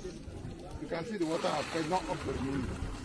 It's gradually turning into crude. In fact, darker than crude oil. And this is happening in Bile. Water from ground, in less than no time it turns black. In Bile. If this can happen in somebody's home, from borehole, personal borehole, then talk about the stream and the ordinary river. This is the mess we come to talk. Everybody can this is crazy. Clearly that this thing is like water, but within a few moments you can see it turn total black, absolute black in color. So if somebody is breathing this, and we're standing in front of somebody's house, I might add, if somebody is breathing this every single day, or makes a mistake and drinks from a source that contains this, the rest of it is up to anybody's imagination. I mean, if I'm not seeing this, I won't believe it. If I'm not seeing this myself, I will not believe it. But I'm seeing it, and they say seeing is believing. I'm seeing it and I'm believing it. This is unbelievable. It's unacceptable. It's wicked that we are in a system, we're in a government, we have representatives in Degama local government area, in Rivers State, in Niger Delta, in Nigeria, where this is happening to people who are the owners of the gas and the resources that is making the money for Nigeria, and yet this is what we end up. But the Degama local government area not be where the immediate past deputy governor of the state from, and she be person will be a sitting senator right now. Isn't know where she's from? What's going on? What's going on? You don't ask, you don't look for things that affect, use your position to seek for things where they affect your people, or is it just about the benefits you get from governance and that's all? Well, that's the question where a lot of people they ask, and this is really sad that people would have to go through. Move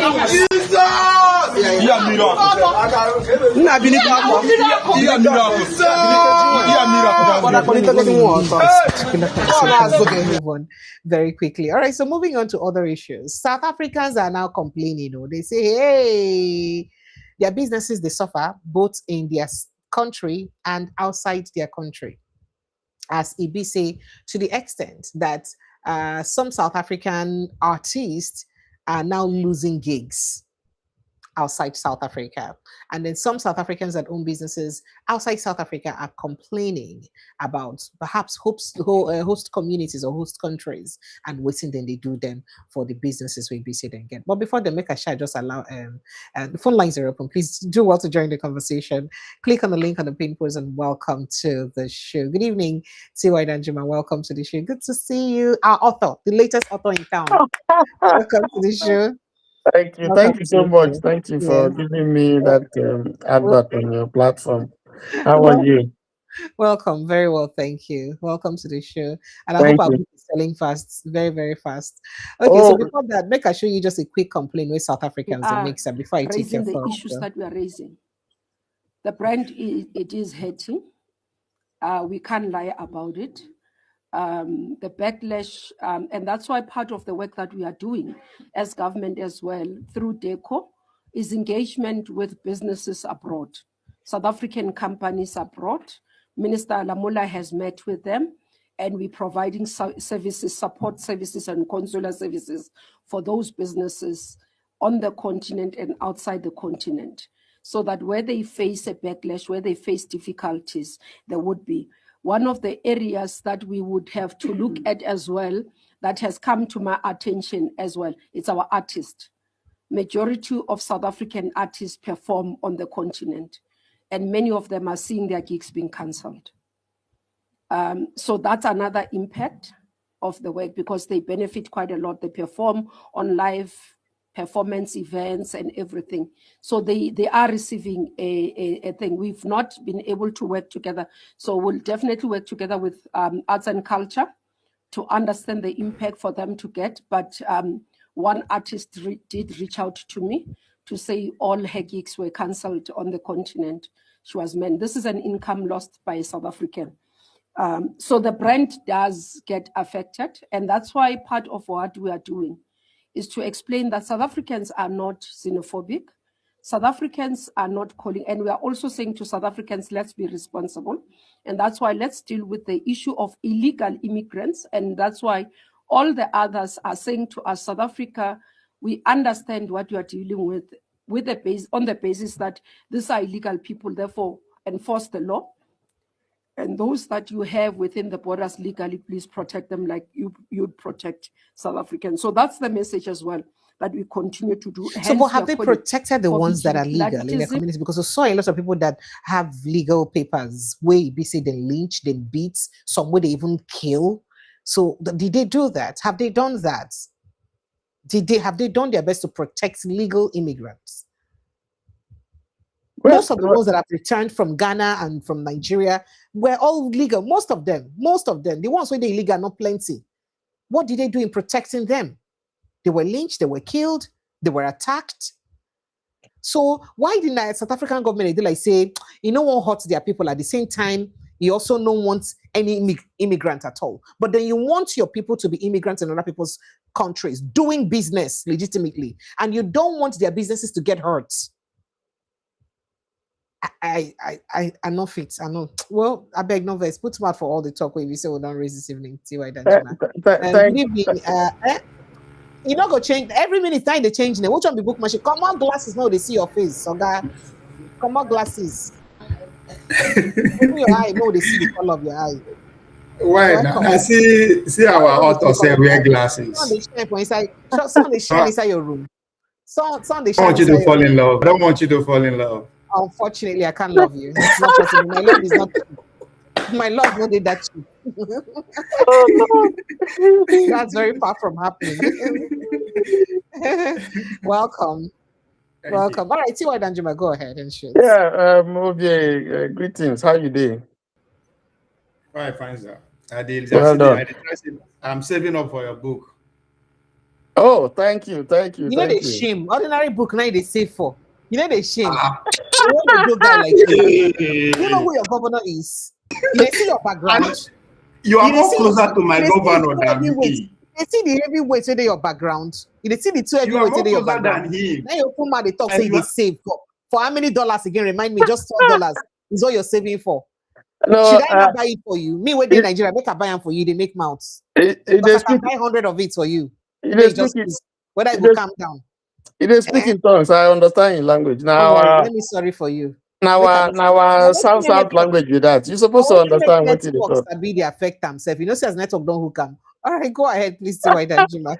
Greetings, viewers, my beloved viewers. I greet you now. Precious, you know, South Africa, when you know bad thing no good. When they do what they do, they no bargain say this seed where they sow, so they go reap them. And it's coming too soon for them. You know, this is just the beginning. This is just the beginning for South Africa, because it looks like Africa is standing up against them and Europe is standing up against them. You can see it everywhere. Europe too? Yes. Yes. But they're not attacking the whites the way they're attacking the blacks. Their problem are blacks, not the whites. You know, they really ignore whites. No, you see, first of all, that Naso Boko Haram start now. It started with Christians, and from there it began spread. Eventually, you see where it did. The problem that you're seeing, you know, they have their son will don't become the world's first trillionaire. And if Elon Musk. Yes, and if you look at with 11 trillion or more, God, I beg you, God, when that is they become trillionaire, not even start small. They enter tens of trillions. Now some countries, now the addition of some countries put together, the GDP. Yes, but you see, I seen they do that one too. He also they do the same thing way in people they do. So people like say the thing they their gene. Because you can see they promote this kind of nonsense all over the world. But I think that the government is shying away from taking responsibility because they fear say if you take any action, they will vote them out. Okay, I think so too. Yes. So because they've just been a bit political about it. They know they neither here nor there about the matter. Yes. So, and this has come as a result of now their own feelings, because all the promises where they made to them of land redistribution and all the promises where they make, to better the lives of the Black who are disadvantaged, they have not been able to fulfill it. After Mandela and what was it? I think Thabo Mbeki, I don't think they have gotten any real leader, in the stature of those two people. But it's a shame. It's a shame. After all the years of apathy and crying and shouting, yes, they can't leave you. You see that in where the South African apartheid leader talk, Abi. You see say give blacks the power to rule themselves and no fit. You see because it looks like what's happening right now. Sorry. It is unfortunate because the level of education is still very, very low, particularly among the blacks. I don't think the ANC succeeded aggressively in making sure that quite a lot of them who are disadvantaged, send them to school and so on. I think the initial challenge was to reconcile the nation. That was Mandela's. Mandela didn't really do anything apart from trying to reconcile the nation, because it was a very, very serious thing that happened with the apartheid. And having done that, that challenge still remains. It's a long, long, long way to go. The leaders that subsequently came up, I don't think they had the experience that Mandela, Thabo Mbeki, and the like had. So the new generation where they live now, I'm not sure they actually, I don't know how much of the brunt of that regime, fighting outside the country and fighting their way in, that they were involved in. So the problem of South Africa, first of all, is trying to solve the internal dynamics within that country. And I think it's proving very, very difficult. So if they think that if the foreigners will leave their country, if they leave, then their situation is going to be better, it's false. Because a lot of them don't want to work. A lot of them don't, the crime in so many places are high, particularly in the black townships. That has not been addressed.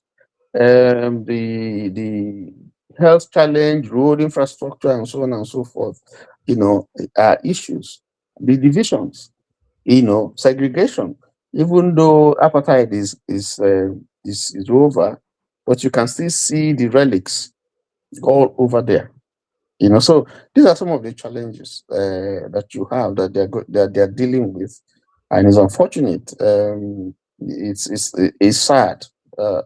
Somebody really has to take leadership and start a process of letting them know their history. I don't know whether they teach history for their school, trying to let them know where they came from, how far, the struggle, and then the need for them to come together, and fashion out a way to address the inequalities that are within the system, because these are the things that breed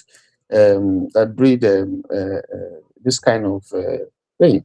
It's not the foreigners that are their problems. Even here, we see it. Sometimes some of us, people, they look at you and they feel that you're, particularly when you're doing well, they look at you and feel that you've come here to take their job. Meanwhile, the opportunities are there. They don't want to take it. They don't just want to work. I mean, I'm not talking down on anybody, but that's if you understand what I'm saying. People come here, foreigners come here who are focused. They come here, they see opportunity, they take it, and they move so fast. And then you have someone who is living close to you and they say, this one will just come from here. Look at how he's living. And he's looking for your trouble. And he's quick to tell you, go back to your country. Because you know your accent. You know, when you speak, they know, say, you know, you don't belong. Say, go back to your country. They're ready. You know, once you talk, they want to fight you. They want to shoot. They want to do all kinds of nonsense. So these challenges are there, you know, but it's the ability of the government. Now you have a black majority rule, not white majority rule. The question is, what have they done with the rule that they have? Are they better off now, you know, with their own people ruling, if they're going through this type of problems? You know, it's unfortunate. It's very, very unfortunate. And like South Africa is a place where you have opportunities. We see people go there, Nigerians go there, they make money out of the place, and then they come home. So what is preventing their people from doing the same thing? So that's a critical question. And now they are totally alienating themselves from the entire continent, because within the Southern African sub-region, they are not happy with them. They are not happy. Zimbabwe, they are not happy with them. Yes, Botswana, you know, all those small countries, you know, they're not happy with them. You know, they're supposed to be the big brothers there, but it appears that you know, it's unfortunate. So leadership has to address that issue. Africans in the next 2-3 months, I see Ghana has started it by taking it all out against them. I'm sure there will be some other countries. You see what's happening in the World Cup when they team up. How can Africans, you know, team up against their fellow African, somebody who's representing the continent? But just because of that, you know, feeling, you know, of you know, what they're doing to people, and people are beginning to respond. Even in Nigeria, I hear people are beginning to finger them and to point and to, you know, harass them and so on. There are not many. They're not as many, unfortunately, as in Nigeria, as Nigerians are over there. But the optics is not good for them, and I think they have a problem. But I like what you said about your uncle Amaechi. The question you asked, what changed? I don't get your time today. You're waiting for me to get angry. Today is my angry day. No, I want to ask a question. I don't come from Ubima now. We make Amaechi go be my uncle. I be okay. My uncle. You go deny. I'm not from Ubima. It's okay. Go ahead. But na River State now, you go deny him. It's okay. No wahala. Okay. So I think you now have another person we don't enlist in the dossier where they keep about River State people who are doing very well. One week, and now Amaechi don't join. You know, people who will say one thing and then do another. You know, just like Wike, we tell us say he has integrity. We don't they see the integrity as a be now. I'm making now the same thing. We talk say it's an insult. You play the video now. You know, you play the 2 videos where you don't play. Yes, I do. Where they say how you go make it shut up, it didn't pay to be VP. What changed? And then the same person, when he talks, say he can't win, he's a failure. Say he's a champion in winning primaries, but a total failure when it comes to winning presidential election. And that's the man you are going to be VP. But does it matter though? No, how is he going to campaign? How will he not campaign? What is he going to tell us? What changed? What changed? What? So how will he not campaign? I don't know though. But that's what what changed in a space of 1 month or 2 months or 3 months? What changed? So he has to be able to explain. You see, people, it's sad when you see this. That's supposed to make him fail. Honestly, you don't use the mouth, don't fail Atiku, so he's going to fail. We saw it in Okowa. You see, there's something that is emerging from our South brothers. We saw it first with Mickey. He ran, he came second. He was so bitter. Then he started campaigning to be the vice. He do lobby, spend money, carry River State money. He do all the things when he do. He failed. He became so embittered up to today. Then we see my former governor. You know, he then have meeting in his place. Say, now South, then go produce the president. He was the host, the whole meeting there. They agree with them. Then the next day, turn to devil. He carried state money. He can't go give. We still they wait for them. We wait for them. Because not be the day where he break a pot, now they ask them. We they wait for them. So be down if they come back. So we won't come back. Go ask them question. So he carry our money where we not get. We're supposed to use to develop. Go give somebody. Where we not don't agree. Yoruba people they there. Izon people they there. South people, Southeast people they there. Even Northerners they there. Say, see you now on a turn. We give them. We agree finish in the morning. For night, you become a jet, you run, go meet that man, Kachala. And then he run. Waiting happen to him. Odule. Just like Wike. Odule. Then the two way they see now your brother. After all the two way don't talk, say make we stone them. Now, I want to see where I go get money because Atiku know they do free. I want to see where I go get money where I go give Kachala. You know, the thing when you don't denounce, the vomit, where it isn't where you vomit, and you won't come lead. I don't know what thing they happen to South people. I don't know what thing they happen particularly to River State people because the politics where they play now. Oh yeah, Milenu. So you live there. You can't go enter within Justice Peter Lifu talk. The man don't enter inside the judicial lexicon for some of the judgments when they deliver. You know, this man will be trader politician. I don't know the God where they follow and where they work away. I don't know the native doctor where they go visit every time where they tell him. They say a madman. That madman, he better mention the name, show us the madman because people like say that guy they see well. Because you see what thing they happen now, they unfold. See again how they want scatter ADC. You see how this one na at once in one because this person own day there, Balagombe own still day there. And that one never even start to. They never. Your brother Kachiku own still day there too. They never finished. There are 3 cases there: the Kachiku, the Balagombe, and I think one more person. So double wahala for dead body. So now, what the INEC supposed to do? I want to see whether INEC go quickly because INEC has to obey court decision. INEC go say okay, ADC is deregistered. So every other person we did everything we did there, nobody they don't get presidential candidates. So they go court. That judgment will still stand unless they get another judgment. We go ask me they no enforce. They put that judgment of Peter Lee for Federal High Court Abuja in abeyance. Otherwise, that judgment is going to subsist. And then they will go to court. Maybe tomorrow or next, they will begin to court to say no. Appeal court don't talk. There is a subsisting appeal court judgment that that trial should hold on until the case with the appeal court is disposed. Now, they're going to fight themselves. They go to fight themselves. So uncertainty.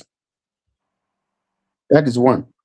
If you scale that one, maybe Kachuku they wait for you. You scale that one, Balagombe they wait for you. And those people, one of those people, former legislators will carry this case.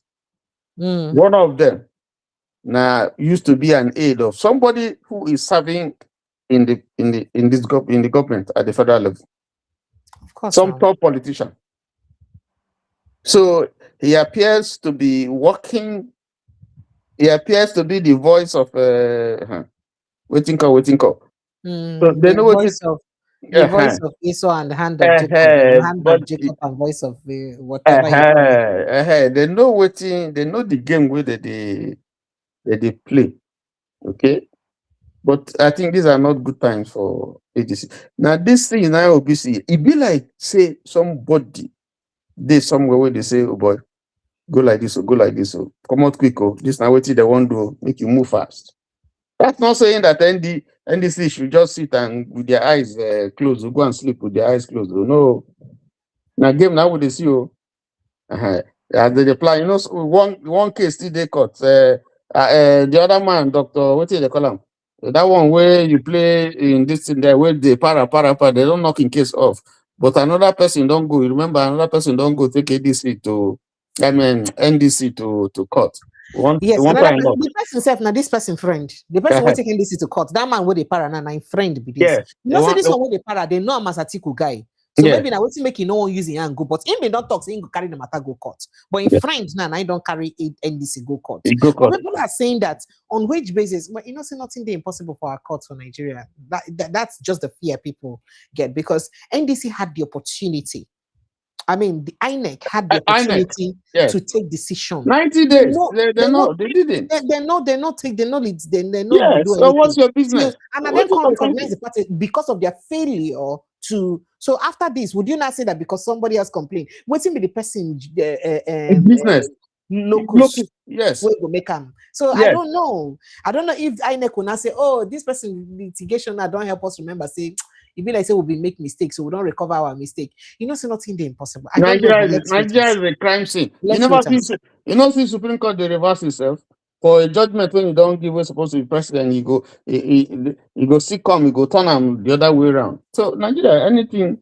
Nigeria be like Pueblo, the land of. No, not talking about Pueblo. Good evening. Now what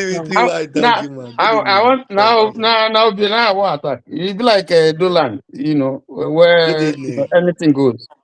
So now the kind thing now it's possible because if you look at the judgment, it's very funny because the way Nigeria judiciary, the way they have turned Nigeria judiciary is so disheartening and appalling. There was before this judgment, I think there was a stay of execution from the Court of Appeal. The higher court.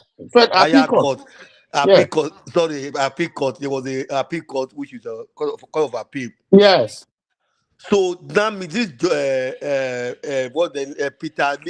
Justice Peter Leaf went ahead to go make judgment without not respect the stay of execution. That is wrong. That is wrong. Nigeria now Anarchy won't rule Nigeria very soon. The way they look like it's not going to be funny because if you can go ahead and just take your own decision. Okay, what about the Nigeria Bar Association? What have they been doing? What about the God? No, NJC. NJC is supposed to sanction some of those. But if they don't do it, NJC they work with Tinubu now. We all know that Tinubu people did there now, and what is the name? Former governor. But the most look at if you are using that criteria, what you use? So you must get at least one person either in the local elected in the local government or chairman or House of Assembly or state or district. If you come to ADC has two people. Yes. Abejide from Kogi. Yes. Who is the chairman of Custom and Excise? You know, in the House of Rep, although you don't defect now to APC. Then you have somebody in the Kogi State House of Assembly. Absolutely. But why would they see all this and they still say that they've never won any election? I don't know. Then you see they're targeting somebody because this case came in even before when Obi was still in ADC. Then you go to ZLP. You know, they have quite a number of people in the local government. You know, Zenith Labour Party, absolutely. Yes. You know, so why did he include their names? Absolutely. It's either you have 25%. You know, the party never win anything. That you have included, sorry, pressure. The party that you have included, show a party does not even have one person. Not be me. I don't want trouble. Not be talk that one. I don't want trouble. I don't want trouble. 20%. No, because the first time when you try, get 33,000. The next other one when you try, get I think 16,000. You know, only 25% now. They no touch them. No, Nigeria is you just mentioned one. You say Nigeria is a crime scene, more than a crime scene. No. You know, so there are so many other people. Okay, Accord. I understand why they go pick Accord because Adeleke did there now. Adeleke, they give them And problem. Osun State is important to them. It's not, you know, so now original, now there we come from. Now that is our original. Forget say we migrate, go somewhere else. That's our, yes, now our I original. don't know from there. Are you serious? You know, now there I come from. Now there they might be, know. and there now. Hey, thank you for telling me. There I come from. I just this one what they do now, boju now what they do. You know, they see my Yoruba. Now there will come from. You know, one local government when I go there, when I go produce a documentary for God Deleke, they say the local government. I don't forget the name of the local government. I went to a community I even took a picture in that community, Iraq Beji village. Okay. Very beautiful. Now there I come from. What you work go do there? I go post a picture of me. I not be social media person. I will post a picture of me for Iraq Beji primary school self. I did there. I go there. Make it talk with you go look for there. I think I go do documentary. I should be on. I not Greek patronize my business. I say I be media consultant now. Now you go for that place. Long, yeah. I do media and PR consultancy. So I produce. I do media buyings. I do produce documentaries, ads, including radio and TV ads, mini documentaries and core documentaries. So I went with my crew, went to do some documentary, and it took us coming around Osun State because we cannot do a documentary for the works of government without coming around the states to establish the works that they've done. So that was you know, see anywhere where you will go there, you know, see if you know, see now we even go about the king. You know, see Lesha. You know, see I say I go everywhere. I go everywhere. We go that their spring now. That their beautiful spring water. We'll go there. You know, go see the groove where they there for Shogbo. You know, go see. I see everywhere. You know, go Bowen. You know, go Bowen. Now that time, that night they go to do. Why they pay you? Now that night they go. You know, talk. You know what talk with you? They go. Oh, yeah, no vex. Make we go straight to more of so the make I round up. Make I round up because I don't. Including Soludo, your brother, and what's in talk. Soludo Wamba for. Oh, Chim, please, whatever you say, na strictly your opinion, no, not before this platform. Mwa na Peking of Mbafo. I know I'm not making any mistake. Person my money in Mbafo. Yeah? Person my money in Mbafo. Yes, now you the answer Mbafo now. Mbafo, Mbeke, although modern guys know the answer that name again because you get a CB. So one bar for you know what in the posture. You know what in the posture. You know what in the posture. And the people where it is say they talk to, they not be fools. They know. You know, see what they do. All these people where say, "Oh, we are defecting to APC." You know, see what when the time comes, they tell them say, "We know who be who. We know who not be who." They all do what they do. These people where the way they do juju for a native doctor. So they know what they do. They know what they do.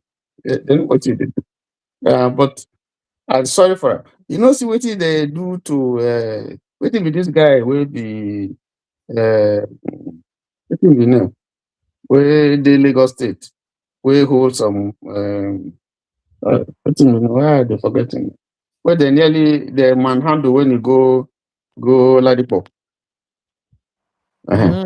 Yeah. Joy Bokwe. When he go there, when he go there, now you know so that they put this in the counter for you, they keep. One day something will happen. When you go there, now smuggle, now they smuggle out. They put tire for your neck, you know. One they give him a but he says but he came out to say he was debunking it now. He's saying a lie now. Why you not go say a lie? Why you know they say he said the office do anything. He said Lagos is not east. Now he was saying it now. I watched his live interview. You won't make a talk. I know won't talk because of precious. There are certain things we will not go talk here. Just leave them. Just not leave them. Thank you. You're welcome. Let you go home now. Thank you. You're welcome. Let you go home. When I go free reach home. When you go home last, make it go now. If you like me carry army military go, make it go. No, go here. Before the army, they go do what they want to try. Don't talk anyhow. It's true. You say you don't want to say that. I think some youth came out to. I was watching some youth that was ranting on social media saying, even though it's dead, but if they come home, then they return a bad way. Yes, now. If they bury for grand go to choose them. That's what they say. Grand go to choose them. Oh my goodness. You know, you have to watch what they say now. The fact that you have the right to belong to any political party. No, but no, no. That you guy go did use sense. during Buhari time. That guy he did a lot of atrocities You go use against sense. against the Igbo people. He did a lot against his people, not even against his own people. Yeah, you go use sense. So what in one for they do. Now Just that time go come when they go tell become us. personal gain. Yes. Yes, the time will come when they go ask some question. Yes, sir. And so make it do what they do, teaching and politics they play. You know, but people know say it cannot be president. It cannot be Igbo president. Make it they like make it do anything way they do. It cannot. You cannot. You not get the qualities to be. It's a total failure. It can't be. When that time reach, they go tell them. They keep on wearing the. But Yes. that's Igbo man for you. I don't want to offend Precious. But when it comes to doing all those dirty jobs, they go. Apart from Professor Nwosu and the Professor Yes. Nena Oti. When it Yes. comes to doing that job, you go see them. You go see them in justice. They go use them. You go see them in Zeribe. They go use them. You go see youth honestly ask for Abacha. They go use them. You can name many of them. When they come, they go. Absolutely. Yes, maybe you're a professor by experience or Supreme Court governor. Yeah, there are many of them. You see them all over the place. But how they come? Make I use Joe. Make Thank I you use very much, space. Mr. T.Y. Danjuma. I always enjoy your submission. Good evening, sir. Thank you, my brother. Which state do you live? I did New York. Oh, I used to say, okay, I'm in Houston. Now the Houston this one. Oh, no, far, Yeah. far. Buy my Far, book, far, oh. far. Eh? Buy my book, oh. Are you aware that he's the latest author? Oh, okay. Are you aware he's on Amazon? Oh, I'm not aware of that. I'm just hearing that now. Okay, I beg. Wait till that our book name again. Drop down him, I beg. I beg, drop. So Go buy him. May I just leave him for platform? May I say, I beg. Thank you. Precious go post time yesterday. Precious, I beg post time. Okay, okay. Precious, I go buy suya for you. No vex. Well No done, sir. wahala. Thank you very much, Precious. I greet Thank you, everyone. sir. Oh. Thank Bye you, bye, sir. everyone. Okay. All right, you're going already. Okay, so MC, I thought you wanted to drop your I thought we were Yeah, closing. Sorry. Precious, No, we're good not. morning. We're just starting conversation. Church just they open. No. Okay. I thought we were closing. So I thought you wanted to quickly drop your thoughts on the conversations we've had tonight. About tonight, when in Nigeria matter, sometimes if you wake up and you start, we that live here, the time you people wake up, it's like that is when we just start to go to our bed.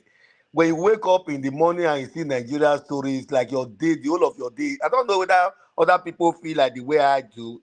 Your day will just like messed up.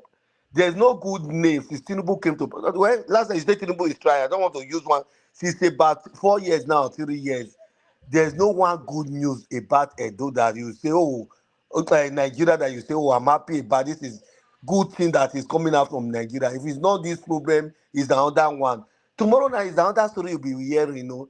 Today was the register of party where court can just do what they feel like they can do. One judge can do. I understand the section of which is section 225A, which clearly state those two areas where if you don't meet up what Mr. T.Y. Janjiba was saying, so if you don't meet up to having those people in the National Assembly, State Assembly, and chairmanship and council and all those during election. But if you look at some of those parties, they have those. Why are you not registering them when they have made those requirements? So you look at Nigeria, it's just a crime scene. There's no. When you talk to other countries and you be explaining Nigeria, they will not understand what you are trying to say because those kind of issues will not happen when you follow the rule of law. Under the rule of law, you have to obey the laws of a land. But Nigeria just do things without nobody. I don't care. If you take, don't be just watch now. NDC is gonna be the next target now. NDC, go and mark it. It's gonna be the next target. Someone does not even have the locals will just come out to say, oh, I'm going to take this party to court. You don't have the right to do it, and the court will be accepting that kind of. Nigeria matter. I don't know. Sad. Sorry, sir. Sad. Sorry, sir.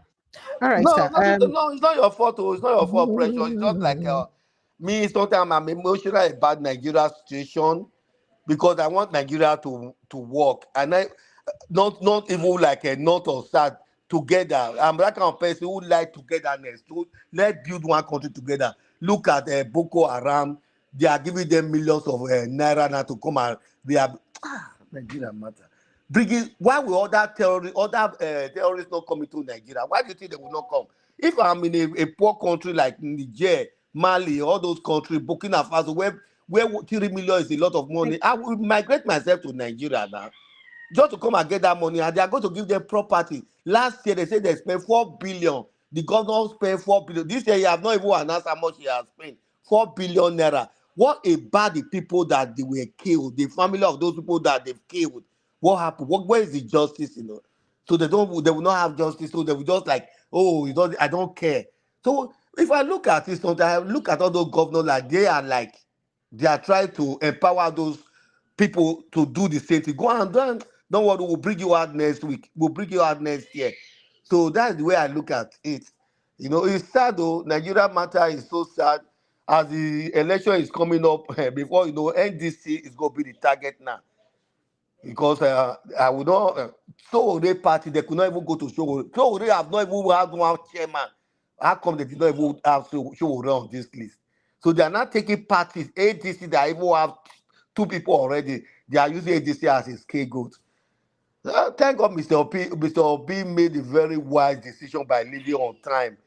It will have been now, what are we all be thinking of, because we have to have multi-party in the country. One party will not help. We are not like Cameroon or Zimbabwe or all those Uganda. We have to have multi-party states, where everybody can hear their views. If you go into like anybody, they will give you, can you drop your feedback about the way I feel about if everything is okay, if everything is not okay. But if you criticize the government now, it's like you are an enemy of state. This is normal. Everybody has to, because criticism, you use it to build up, you use it to work, you use it to develop, you use it to do a lot of things and say, oh, I did not do well in this area. So what do you want me to do? Oh, okay. Oh, thank you. That I will take that into, but I will speak to my team. We will look how we can better. We say, oh, that road should have been like this. That road should have been like this. But go and say it in a donor. They will say you are criticizing the governor.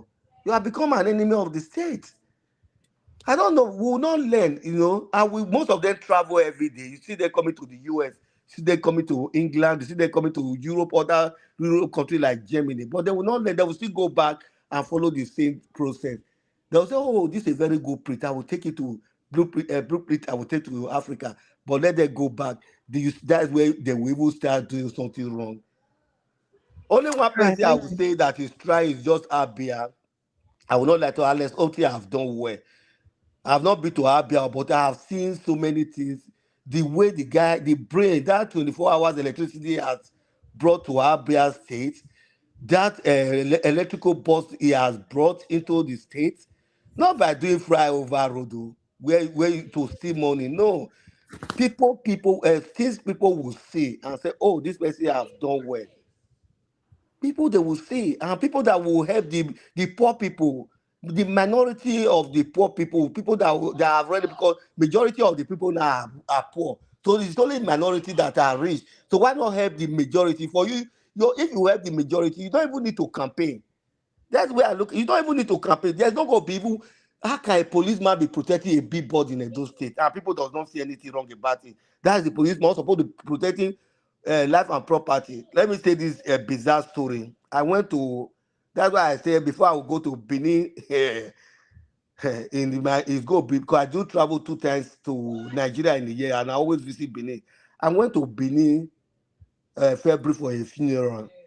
So on my way, I lodged in the hotel. So I was going home because we have a home along Amagba. So we now drove. There's where my driver took us. We came out to pass through. We're going to go and visit a friend of mine.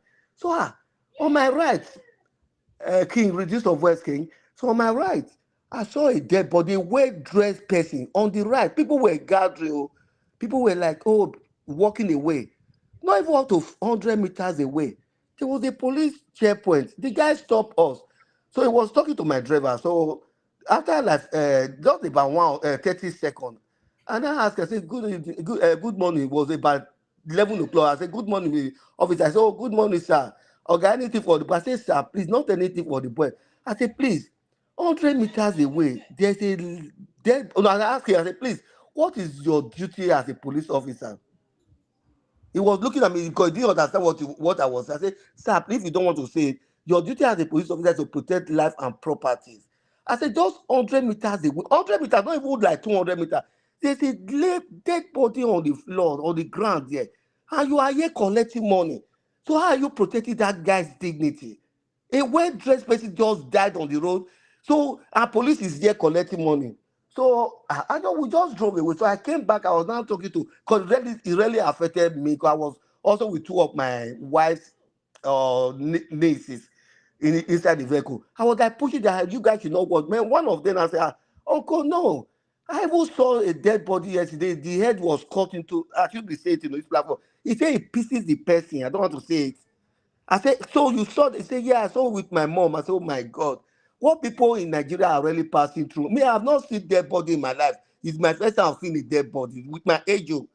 It's my first time I've seen a dead body. That is still affected me. I came to the hotel.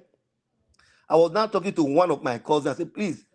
He said, oh, yeah, don't worry. I'm going to. He said, even the day before yesterday, they even took one dead body. I said, is that the way you people are taking dead body? In Benin, this is my. He said, no, don't worry. I'm going to call Parliament to go and take him. I said, okay. So after like about 4 or 5 days, I went back to that same road. That dead body was still on that road. That dead body was still on that road. And now it started. I don't. But Nigeria, man, you said Well, something that which really gave me. speaking about your, just yesterday or so, I think there was an open day, broad day kidnapping near a market that is very close to your airport. Yes, it's on Broad social daylight. media They now. kidnapped the person. Broad daylight.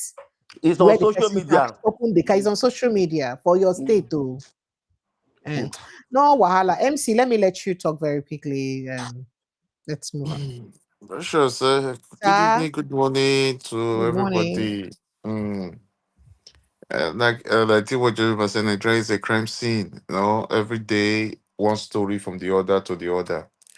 You know, I won't say it's a good thing or a bad thing.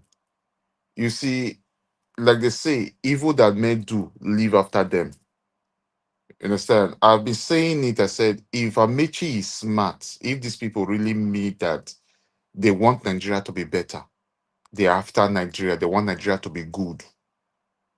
I've said it times with that number, even the Atiku and every one of them. This is the time now to queue behind Nigerians.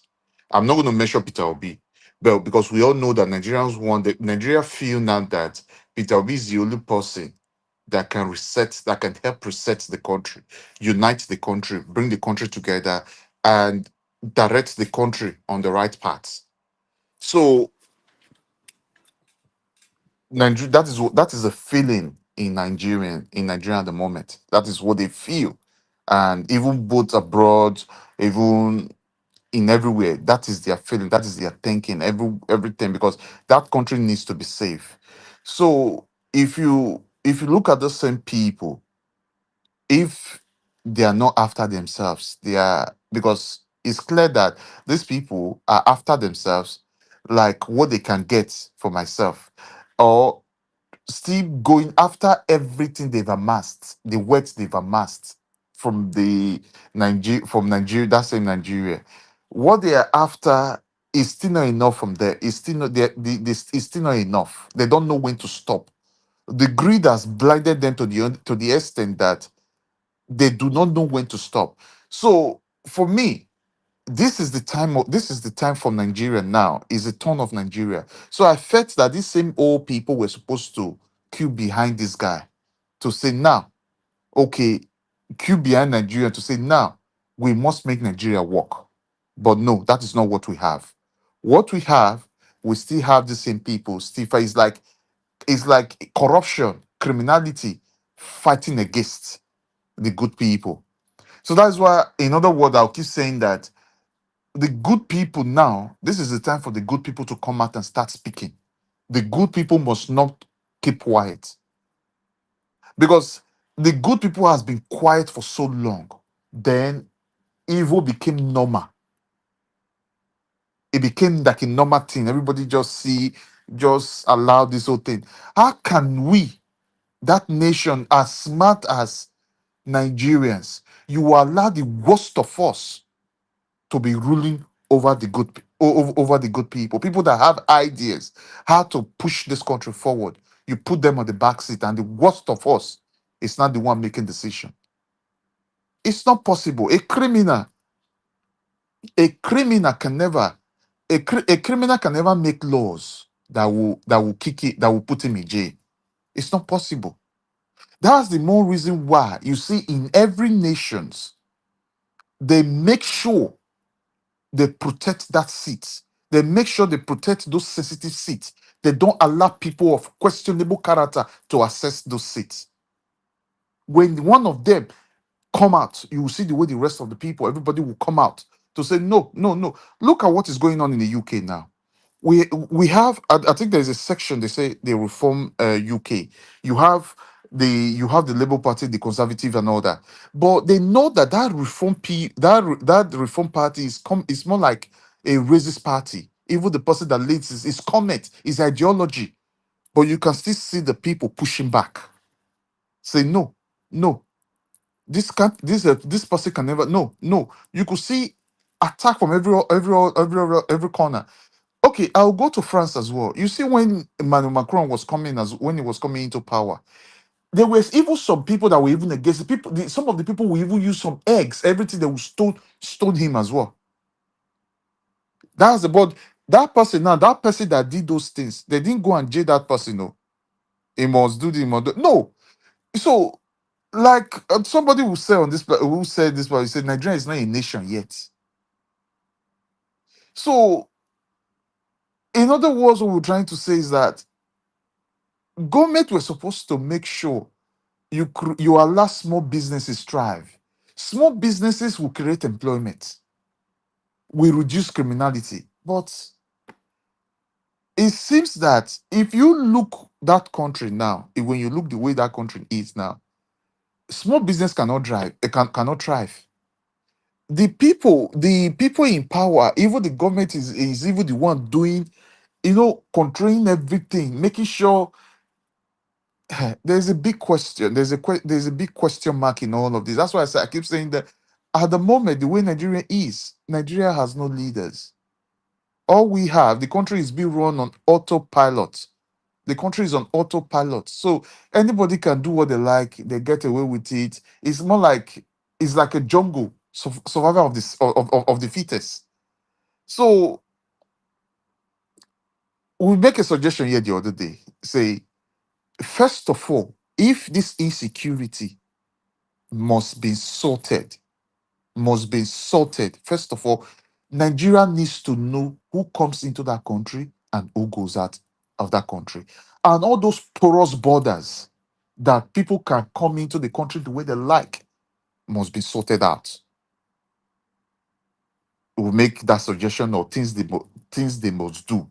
First of all, is very important. If the security must be curbed the way everything is now, emergency, and that's emergency declaration on security. All those that Nigeria, whatever they must do, that country must be fenced around, and those all the borders must be protected, and what they need to do, and a lot of stuff, a lot of jobs, a lot of work needs to be put in. And how do we do this? We need to have a leadership, a good leadership, someone that is ready to say yes. Not even one person. People that are ready to say, yes, we are ready to serve this country now. We are ready to put Nigerians first. So, as for the issue of the Amechi or Atiku, whatever, it's not a new thing. We were all expecting it already. We were expecting it that party they might do that to those parties. Even is it the Accord? The other guy, like I said the other day, I said they want to use the same playbook they use in Edo State. That is what they want to use in Oshun. because Edo State was not an election. That was just a coronation. They just pick one person. Say, okay, yeah, stay there. That is the reason why you see. I think in that same Edo State or whatever, they've been fighting on and on regarding some regarding the Senate seat from the South or whatever. The person the Edo State government supported, and the person that has the even against the person that even one of the person that joined in bringing in that governor they have in Edo State now. So that person wanted to go in. The other one said the government had, because they said, according to them, they said the government that they have a deal with Precious former brother. Sorry, Precious brother of the state before. They get deal what they do together. So they must honor When I that deal. don't come on. When I don't come on. Which one be my former and brother state before? Eh? If you not drag me, I need the rest. You no good though. I go soon protest though. So you know what they talk about. I think what Juma know what they talk about. You know what they talk about. So they get the way they do. So they need to honor that deal because and that person, I bring that person come. They try to impose that person now on the South. So that fight they grant. Maybe the reason why I come out they sing that praises. We can't go they vomit all those rubbish. We can't they vomit. If like say the name where they submit for Abuja, be like say Abuja don't side with them. Maybe now make a conde or if they do that is some Abuja for side with them or anything or whatever. So if you see the level of psychophancy that these people has brought to the Nigerian people, because the good people kept quiet. It was like it not concern me, it not concern me. They allow the damage continue to that extent. That to the extent Nigerians are asking questions now. The whole world now is not asking questions. What is going on in that country? Even the America we are even talking about, America have done studies on Nigerians. It's like they see finish now another level 2.0. So that is the reason why I used that word yesterday. I said, if Nigeria now must regain its dignity all over the world, and if they must now start regaining their dignity, it must start by putting the leaders that are ready to serve Nigeria. IG, I said, if Peter Obi win that 2027 election, automatically Nigeria dignity will gradually be restored. Because at the moment, the world sees Nigeria as I don't know, I don't want to use that word. I know we may not be saying may I seize that word back. So that's for that area. So, like I said before, the registering of these parties, it wasn't a news, it wasn't a surprise. So that's the more reason I've been saying this word. I said, when you know the kind of people that have hijacked your country, the kind of people that have taken position in that in the country, all you need do now, all of you should come behind the one person that the country is after, the country needs, that feel that this person is the person who can. All of you come behind that person. If you guys really mean it, that yes, you guys want the country to work, you want Nigeria to be okay, you want Nigeria to function, every one of you will queue behind this person and put your feet on the ground. If every day that you guys will have to be on the street and everything to make sure everything work, you guys will do it. Because these politicians, they've been the one who has been causing the issues. Because among the ones you see fighting themselves now, it's just that maybe the things they were expecting, they didn't get it. That was the reason why all these things came up and everything and all that, so on and so forth. So and you guys have not reacted to Kenneth Okonkwo ditching. Yeah, I'm coming to that. I still want to. Ditching Atiku. You say you need to do again. You don't wash your hand, come out like, but you like wait. Precious, I think that one. You know they serve. You go first serve. When they serve guests, you go first serve the bad wine. Then when they don't drink and finish, then you go now bring bottom pot, con serve. That one a bottom pot. Kenneth Okonkwo and with him, one other one. Atiku. And Atiku. Yeah, Waka and yeah, Atiku. So wait. You know, I said something here the other day. I said Atiku is not allowing Kenneth into his inner circle anymore. I said there is something going on between them. You see, after that now, that's why I said to you, what he came to do against Peter Obi, it was frustration. Frustration. You know, when you allow greed to take over you, greed can do you, greed will disgrace you, greed will do damage to your reputation. That's in other words, anger, hate will destroy you as a human being. That's the more reason why you do not let hate consume you, or jealousy, or greed, or let me just put it, or name all of them. You do not let those things come into you as a human being. That is the reason why we keep saying, you as a human being, when you're able to deal with those things, have a free mind, have an open mind, listen to people, listen, then speak your mind, and leave it there and go your own. But this guy didn't do that. So that greed has been the one that is what have destroyed this guy now and disgraced this guy. So it was all those frustration. He came to the TV and started saying rubbish against an innocent person, even the person who tried to help you, but you rejected it. So for that one, you understand, definitely you were expecting. He's not doing against because he's not getting the attention, because after what he even did, I think we will say, is this guy, so this guy be, let me say this guy will even do. So we need to start asking ourselves question, because enough is enough. That is why we keep saying we're talking that the good people of that country now must not rise up and save that country if there will be a nation called Nigeria.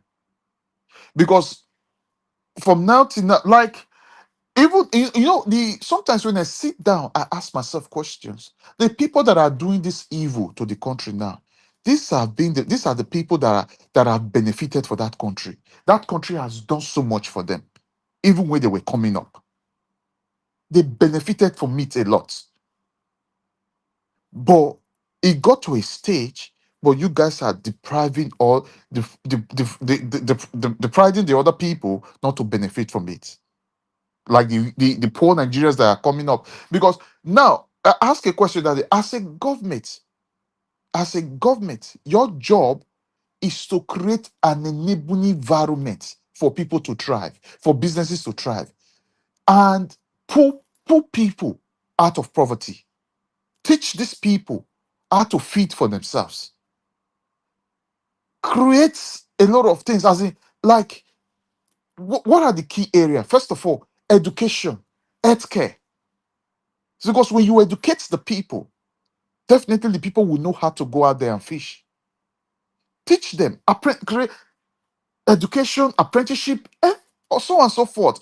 Then enable environment where they can easily go get loans to start up businesses. But I understand that in that country now, if you want to get loans, you can't. The bank will even tell you, go and bring, they will be demanding for what you don't have. Like somebody else will say, I don't know, somebody else say, say sometimes they say when native doctor they do so, they make demand of what you not go free provide. I think that so you see the way the banks operate. So how do you want the people to how do you want people to progress? Because the way the country is now, the way the country is being set up, people can, even the business cannot prosper. People cannot survive. Nothing. So that is the reason why Nigeria now needs a leader, because at the moment we do not have a leaders. So as for the Kenneth, as what would they even talk about, that one don't disgrace itself already. Nobody will even take that one seriously. As he say, he not do again. Maybe nobody's he not see anybody will support them when they carry 10 billion suits against them now. All of them wash their hand come out. because they know say he go there, he go lie. So that is the more reason. If you look at that Kenneth playbook, you know when Peter Obi lose the election because infrastructure they fight for himself. He come out to say, I think there was something he said now. We said he tried to say because Peter Obi not fit fight for this thing. Now I'm making one in one disastrate himself for Peter Obi. So now he use say because Atiku pick Amaechi, that he take cover face now. They say he no want support Atiku again. So don't be surprised in the coming days and I go, yes, say now Tinubu they sing the praises say down. I won't be surprised if you hear say now this. So and the guy, if the guy is even sensible enough now, he need to start make it go apologize, make it go the beg. But Peter Obi not go bring him into his circle anymore. He not go let him, but he go there outside. Make it go settle up all those southeast people where he don't vomit all those nonsense against. May he go they apologize, even though they go forgive him. He go you as the state for the suit or everything. May first of all go do those ones, go the national TV, go try, go talk everything, go tell them, say, in they sorry, he not do their whatever, make it go do up. So because the guy don't already, the guy is not he's not irrelevant. So it doesn't matter. That guy no matter again. So precious. What I go drop. So that's why because we don't talk am now. Say for if these people, the political will is really there. The political will is really there. Maybe all this insecurity, everything, maybe all of it don't reduce. So I'm happy now. The Adebayo now come and the other day now they talk and say, how they take go beg the president, make it allow free and fair election. And the president don't tell now, say, if someone are not provoking, he say, la, you not go agree. And there's still one question till today. That's why they say Nigerians, whether they quick they forget, who make that order where withdraw military for that state that the other time, where allow those kidnappers go kidnap all those children, kidnap all of them. That question still hasn't been answered till today. In an insane world, protest that matter. They don't even set up inquiries. Investigation don't start. If now that guy who make that cutting today, nobody don't hear anything. Then una fold una hand. Everybody they look una they say insecurity, and insecurity they destroy the country they go. So if the political will is there, so it needs to start. Because like I will say, security is everybody's is security. The issue of security now every Nigeria's responsibility, not only the government alone. Everybody that lives in that country, the security matter. Now everybody, now everybody they're responsible for them. Not only the government. Only the government. Now everybody concerned. Now be that. MC abeg no vex, make you yield for the they come they go so that you go talk before you go disappear. All right. Okay. Okay. Thank you. That's No problem. Ovie. All right. Thank you. Thank you, CJOJ. Thank you so much. Well, and that's one of the greatest fears I have. I don't want to say it's almost sounding like a stigmatization, not just against Nigerians, the dehumanization of Nigerians. They don't return to stigma for where some countries then they when it be say once you hold a green passport and they look at you, they just ask where are you from. There is like a preconceived notion of who you are until you now give them the benefit of doubt that you're no longer that person that they think you are. And it's really very unfortunate. You see, now wait to make an ever agree, say I be reflection of government or people within power, because I don't believe say I be them.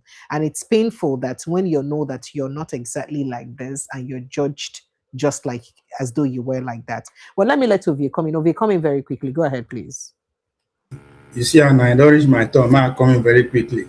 After every other speaker was begged to stop, If you, you literally bribed them. It's okay, it's okay, my brother. My brother, I see for this life, we'll not go feed the quarrel. If you don't want to come quick, you can take 3 hours. You can take 3 hours. It's okay. I see you like to take your time, so please take 3 hours. Eh? I didn't say. Why are you doing? Is there something you know that I don't know? Everybody. Is there something you know that I don't know? About what? Why are you saying No, I don't know why they always like to fight take with 3 hours now. May you take your time now. Calm down. Take your time. Do the 3 do. hours. So, But let's make it 3 days. God don't Anyway. go you may kill yourself. We shall not watch you kill yourself.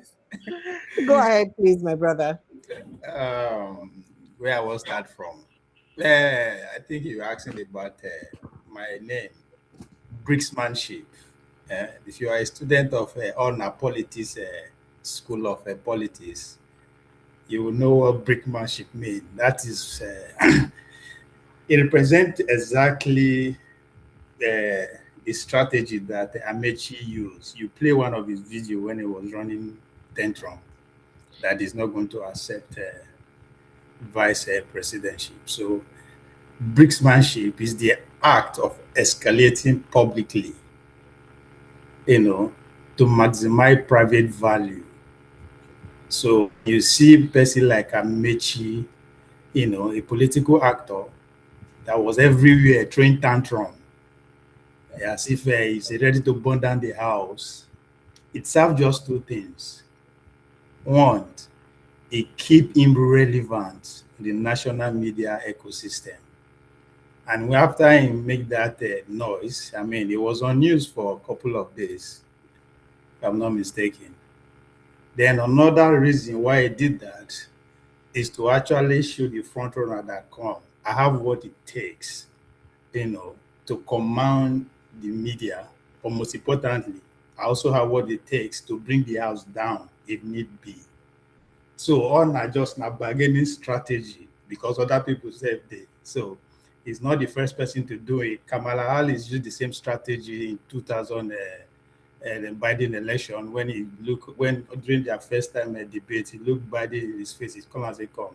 It's not that I believe you are a racist, but you praising two senators who abuse young black kids. He says otherwise. So we call him a racist to his face, and that shoot him up the ladder above other contestants.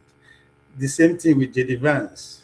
Right? When he come out, call Donald Trump Hitler bluntly as a first-time senator. So everything is strategy. And now Wiki tried it, but unfortunately, the power that be over the past Wiki no succeed.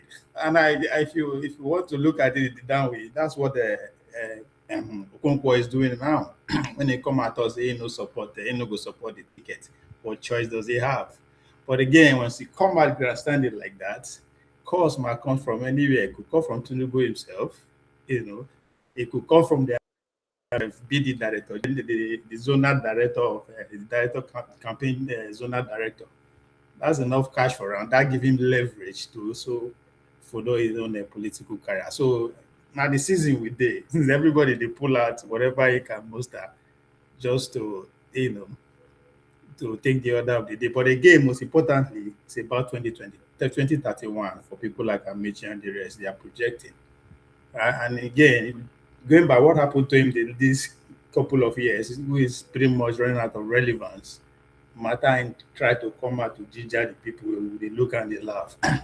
It's painful, This is a man who has been in the government for pretty much all his adult life. Then all of a sudden, he become an ordinary citizen. So there's no way. So he's working hard. Then the Soludo is progressive. He said this openly. I'm working with Tinubu. Tinubu is a progressive generation of progressive government, progressive party. So he came out to say, come, now I pitch my tent. So this one is a more stepping stone for future ambition for me than to want to go solo or go, with the regional ticket. So he's just putting it out there that Tinubu, I'll do everything. If now just 20%, I will feel muzzle for you for my state. And if I know if you can't get out, everybody be witness that I come up publicly and say I am progressive. So everybody it's a performance time. That theater, everybody they play here. But that of the South African issue, I think is unfortunate. But for me, I think this is just the beginning. Definitely. And you have to look beyond South Africa to understand what I mean. It's happening in America, it's happening in London, in Ireland, pretty much everywhere. It's just the beginning. is at the center of the changing world. Something has to give, especially within the Western world, if you want to look at the compromise side. But most importantly, we are to understand the change that we are going through. You have to be able to look back to World War I, or even since the middle of the 17th century, when the discovery of combustion engines, steam engines, and what have you, from the British angle. A lot changed. the world changed within 10 years, just like between 1855 to 1900. There were no cars everywhere in our house. But between 1900 to 1910, almost a decade, everywhere was covered with pretty much more than 100 companies of cars. So there's a lot of changes that is coming, and everybody is trying to prepare. And the only given vibe here, like the immigration, but most importantly, the nation state, the idea of nation state, they are also struggling for their own survival. The possibility of this idea of state will be eroded of the next century, within 100 years is there. So, and the competing force now, multiculturalism, right? They've succeeded in assimilating nationalities when they bring black folks in. We want to use America as an example in the 60s. So now, how do we go beyond that and coexist multiculturally?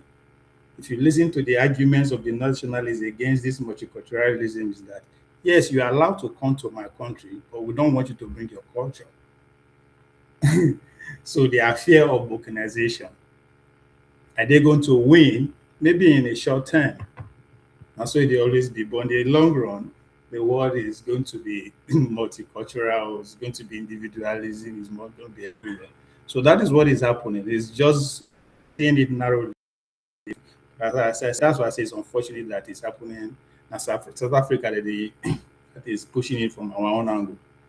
But in the real sense of it, it's happening everywhere, and it's just the beginnings. So the world is changing. It's not going to change just by prayer, like the way we like to pray. It's going to change by blood. Something has to give. Some people are going to lose. So that's what I see that from that South Africa. I look at it from the global and geopolitical perspective. That's so as I said, Amaechi shooting for the stars and he got what he wants. Then look at the way the APC they play the game. Yeah. As soon as they announce, pretty much making known to the media that Amaechi has accepted the vice presidential ticket, what else? Then they follow them with what they call lawfare. They bring out judges, say they are deregistered, which is ridiculous. But again, it's to throw them off their game instead of them to be, trying to sell that Atiku Amaechi ticket as they hold, meaning they sell them to people. The next step now should be for them going from one media house to another. But rather now, as soon as they sit down for interview, they will confront you with that one first. So you will spend, if you have 10 minutes to spend for media, for channels, for instance, they will make sure say the first 8 minutes it is talk about the law rather than what the ticket holds. So it is a game that is well played by the APC government. They know themselves, so there's no way they can deregister. The same thing that is happening to his brother and the Davido uncle. It's like the man no one play game. Doesn't have to play game. He's in power and they get money. So it's a cat hit car this time around. We just my big prayers in Nigeria is that make it not go beyond just this lawfare, because very soon an assassination. It will get to that point.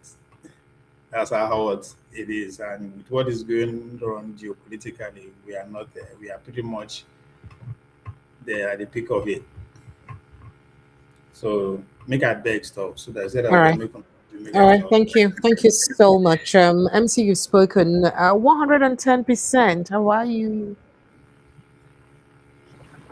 Hello, Precious. Yes, please go ahead. 110%. You've spoken now, right? So let me let someone else. I just thought to remind you. Okay.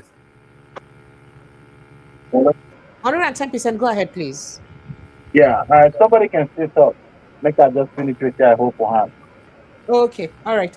So T.Y. Danjuma, you wanted to get to Kenneth Okonkwo, your brother. You said you saved your best for the last. Yes, yes. I feel sorry for Kenneth because I think that wisdom, when he thinks he gets, is beginning to show that he's not wise, because he made allusions to the things he was saying about Obi that is unwise, and I think he's beginning to learn now. First of all, if you look at him, there's nothing that he has done that he has stayed long. Whether not acting or he did acting for a while, he ran away, he went to law school, he opened a chamber, he stayed there, he ran back to I don't want to talk about his personal life. Everybody has issues, but even if you go there, you will see in and out, in and out, in and out a couple of times. His whole world was almost crumbling. And then he ran into politics. He went to APC, he ran out. He went to Labour, he ran out. He went to ADC. Question mark, is he running out now? We don't know. And in all those occasions, you see he's always been very loquacious, very, very. I mean, he has this knack of wanting to show off himself, to show off his grammar, to show off his knowledge of law, his jurisprudence, and anywhere when you did, you see that brass over pride and ego. ego. Tony, don't forget that he wants to be a governor, so he needs money. The pride is too much. The He ego needs money is a prisoner of his own ego. But that's not how to. He talks down on people. He doesn't seem to have respect You're for correct. for anybody. When you see him speaking, he's highfalutin. He's in his high horse. Tony, you know why they insult people? When you are playing that in a game, especially in Nigeria, whereby your background matters, you are playing with people who come from royal home, people who come from billionaire home, and you are coming from pretty much nowhere. So you have to speak according to your proximity to power. You see, they far, so he had to insult his way in closer. As the closer he get, the more he could refine himself. This again, you go need to look at where you stand, because this one no be where everybody they come with his background. Okozuna don't carry his son, the deputy governor, to the NDC governor candidate. So now dog eat dog, so he knows it's not from royal home. Yeah, it's not coming from money. What does he have to lose? So he has to, utilize that insult to get the media space. But even then, he has not played it well. One of his marriages. I'm sorry, I'm getting into something that I shouldn't get into. He connected himself with the daughter of a very, very popular minister of God. I think that's the only child I can't remember, and I don't know the details. Even if I know, I'm not going to say it here. But something happened, and then he got out of that place. He was messy, turned out messy, which is unfortunate. So you would see he's been going in and out here, go in here, go come out, go in here, go come out, go in here, go come out. I'd say, well, maybe now his strategy of trying to get himself up, to big people, to very influential people, and he gets those opportunities, but he seemed to mess them up. But you have to understand that the system is built on a shifting allegiance rather than ideology. So everybody maneuver. And he appears to me as someone who is so very much in a hurry. You need to learn. You need to. Yes, I guess nobody's perfect. You have to make mistakes, but he doesn't seem. You calm down and you learn. You don't just come boom. So, he hasn't improved compared to. I tell you what, Danjuma, just a quick 4 one, years please. ago. You see, that is the narrative now, that as a Nigerian, every one of us now must change. You see, I'm happy now. We are living in the West now. We all live in the West. I think you might walk past a very billionaire in the street. You wouldn't know that that person is a billionaire. And even when the person is speaking to you, the person will be careful in addressing you. He doesn't want to talk down on you. I mean, he talk to you as a human being because he knows that if he did not do that, he knows what comes after it. As well, he's being careful in putting out his thoughts or in putting out his thoughts towards you. But in Nigeria, what we see is the big men, the people that the wet they got, they can't explain how they got the wet. They want to talk down the rest of Nigerians. They want to even match them and pass. That is what we must change now, because if we're able to change that attitude, I believe that is another way to start getting good leaders as well. Okay. In a situation whereby that you don't know. We have to decouple government, private sector from government. If we can do that, if you need money, go in private. If you need honor, go into government.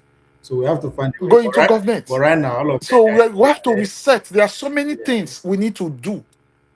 So you know what I'm talking about. That is why you see the big men. I think you even see the big men in the country. They are being careful. Because you don't know, you go on the street, you don't know who is big, you don't know who is. Everybody just go do their normal thing, go on their own. Both of you will even go in the same place, sit in the same chair, do whatever you want to do. But in Nigeria, the big men, it tends to separate. It's short. The way they look at the people that, that class. Do you know who I am? That's for the. Do you know who I am? Try to dehumanize the others. Okay, let me try to finish my thought on Kenneth. Yeah, go ahead. I somehow I feel a sense of pity for him, because listen, we all make mistakes, and sometimes in trying to promote, in trying to make ourselves appear to be loyal and dedicated to pursuing whatever interests that we assign to do, we become so overzealous and we take the things to the extreme. I think there's a lesson for every one of us to learn here, not just to be mocking Kenneth. He's in serious trouble, but I think it calls for us to pause and to see how we can. It could have been any one of us who found himself in that kind of position. And we are not cautious with language, with words, because you don't burn your bridges before you. This is politics. And in politics, there are no permanent enemies. What you have is permanent interest. What Kenneth has done, arrogance and pride and ego, if he doesn't caution himself, it's going to ruin him. And that's why I feel very sorry for him, that, he let this thing go far. When he realized, after all that he said, that night, when you go to your house and look at what you have said, you go through it, and then you look at the response from the other guy, you would have known that, I put myself in trouble. And then the next thing is to, be man enough, be humble enough to say, oh, I goofed. Because I think he goofed. And I think he's in real trouble waters. Now, the person that you think you are working for, when he looks at the kind of thing that you have said, he's going to ask himself, so are you saying that if I give confidential information to you, one day you do me the same thing like this because you've done it before? How can I trust you? So they'll keep you at arm's length. So I'm not surprised when you say, they chose the vice, they didn't tell me they did. Of course, we have seen a video before where he went to Atiku's place and they kept him in the sitting room. He couldn't even go in there. He just sat down there. And there was this impression that, he was neglected. And, you don't hear the language. Again, pardon me if I'm trying to be ethnic-minded. You don't hear the language. You don't speak the language. If you work in an Indian firm or you work in a Chinese firm, there are times when they go speak this thing. You can be the MD, you can be anything. You go there, they speak. You don't know what they talk. But if you hear the language, it helps you. And it brings you much closer to them. You don't hear the language. You're a young man, you don't belong to their age, you don't belong to their generation. Even in terms of status, you don't belong. So they know what you're looking for. So you have to be careful. Because all these people, all these ones where they fight between Atiku and Tinubu, they are friends. They are friends. Didn't you see all of them at this person's mother's burial? El-Rufai? They locked him up, and yet when he came to bury his mother, they were all there shaking hands and telling him sorry, sorry, sorry. They know themselves. I said it on this platform. Yeah, these people know themselves. So where they cry, they break our head for all these people. Yeah. The next day you go see them eating and chatting and smiling, and you go wonder, even while you are killing yourself. So I think there's something that Kenneth needs to learn in this whole thing. He's not fighting for the Igbo people. He should not stop deceiving himself. He knows what he went for, not for Igbo interest. He went for his own personal interest. And see where he had landed him. So we need to be cautious. Even in this platform, as we speak, some of us where they die, including me, where they die for B, they die for this person, die for this person. I think our central, why we do all those things, yes, you're afraid to do all that. Why we do, but our focus must be on the country. Because if the country is good, it doesn't matter who is the leader, whether it's Hausa, Fulani, Yoruba, John, Igbo, or whatever. That is where we're missing the mark. If we can have someone who can turn around Nigeria and make it beautiful, let him stay for 100 years. Nobody cares. After all, their country where they get one family, they rule. So long as the people are happy, they're getting the benefits, people who can get what they want, there's justice and so on. What do I care about who is there? What do I care? We have to demystify that office and promote more the interests of the people, everybody, that you can be proud to say, this is my country. Not the way it is now. That within the country, you don't feel accepted. You go outside, you don't feel accepted. I mean, look at AY. I just stopped with that. Anthony Joshua. This was somebody who wanted to run for your country. You rejected him. He left, went to UK. And now he's doing well there. Now, when he don't become star, you want to reclaim him. The same thing with Samuel Peter. Now Samuel Peter is no longer in the news. You don't forget him. You can't even give him an award. But when he managed to win the world heavyweight champion, he's a Nigerian. Peter Okonkwo is a Nigerian. Now he's going through the same thing with our sportsmen. The same thing. People have left Nigeria to say we're not going to run for Nigeria because of the way they are treating them, and they go and run for other countries. And they look at the athletes at some point where they run for the UK. Uhurogu, many of them Nigerians. So I think we have to rethink. The way we treat our people, the way we treat Nigerians is important. So if you don't identify with them, how do you want the person to identify with your country? Some of us just do it because it's just a country of our nativity. But other than that, there's so many things where go make you say, I don't. My friend HP, sometimes you go say, I don't know how God come become a Nigerian. He's speaking out of pain. The pain is not that he hates Nigeria. He's speaking out of pain because there are certain things you see. You say, oh my God, why? How did I come to be part of this country? And that's the saddest thing anybody can a way to think. But it's real. So make I leave the point there so that someone. So for Kenneth Okonkwo, I think while we criticize him, I think we should melembe and see ourselves that it could have been us. And that what is it for us to learn from this kind of a thing? I think that's the critical lesson. And then the last thing I want to talk. Now this general may so rest in peace. We died. We would hear conflicting stories. The students say no, their father is not hypertensive. Their father no get diabetes. So and they no do autopsy. How are they going to say that he died? The thing will kill him. Okay. And they were so quick in releasing that statement. They were so quick in releasing that. And the painful thing is, why should they even release the statement before the family? Shouldn't it be family that should have done that? Very good. And then the thing when I don't understand for me is an imponderable. The people will kill Amabi, the terrorists will kill and will fire. Now they can't bring the body, put them for coffin or whatever. Can't bring and come. People can't accept them. These are the people who they look for. These are the people who hold the man, hold his wife, At this time, my wife never did release, I believe. I don't know. Now the people when they look for, they can't come. Carry not. Then when I begin pursue them, begin look for them to release to capture them or to release the wife of the general. I don't know which one came first. I don't understand the story. Get a CB for my ear. I don't understand it. Thank you, Tiwa Danjuma. Flagship, you're welcome. I'd like you to take your, to take your reactions now, rather. But before then, let me respond to CJOJ. He says, I hope Kenneth's experience will professionalize our political and public figures so they think before they speak and give substance over sensationalism. You say, waiting for this Nigerian politics. Don't worry yourself. Now, yeah, we did. You go so see more people they change mouth where for inside this politics. Amaechi, just don't worry. You see how Amaechi will market. When they say I won't use market Atiku, this is the beginning. You see the way it will change the direction in marketing Atiku and in tickets. You never know Nigerian politics. Good evening, the flagship, and welcome. Good evening, Precious. How you doing? I'm very well, thank you, sir. And CJOJ, thank you for the super chats. I appreciate you. So go ahead, sir.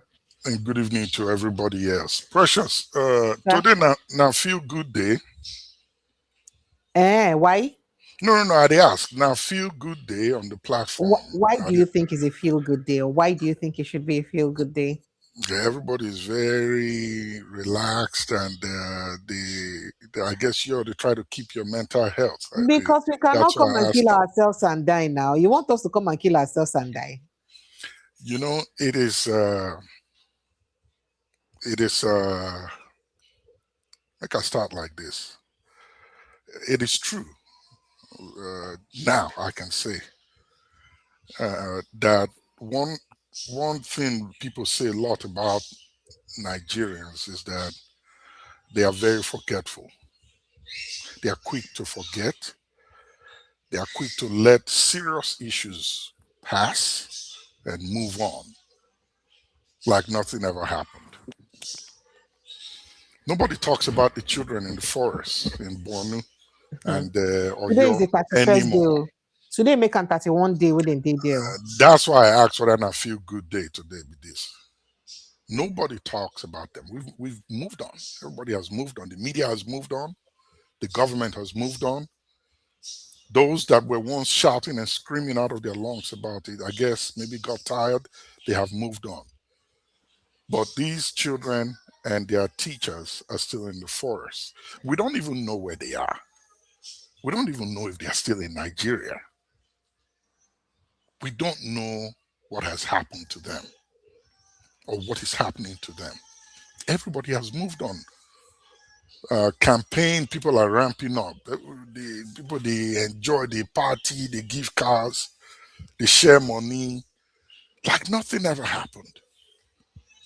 In this war with Iran, there was a U.S. soldier, a colonel, that his jet got shot at, and he landed in a terrain,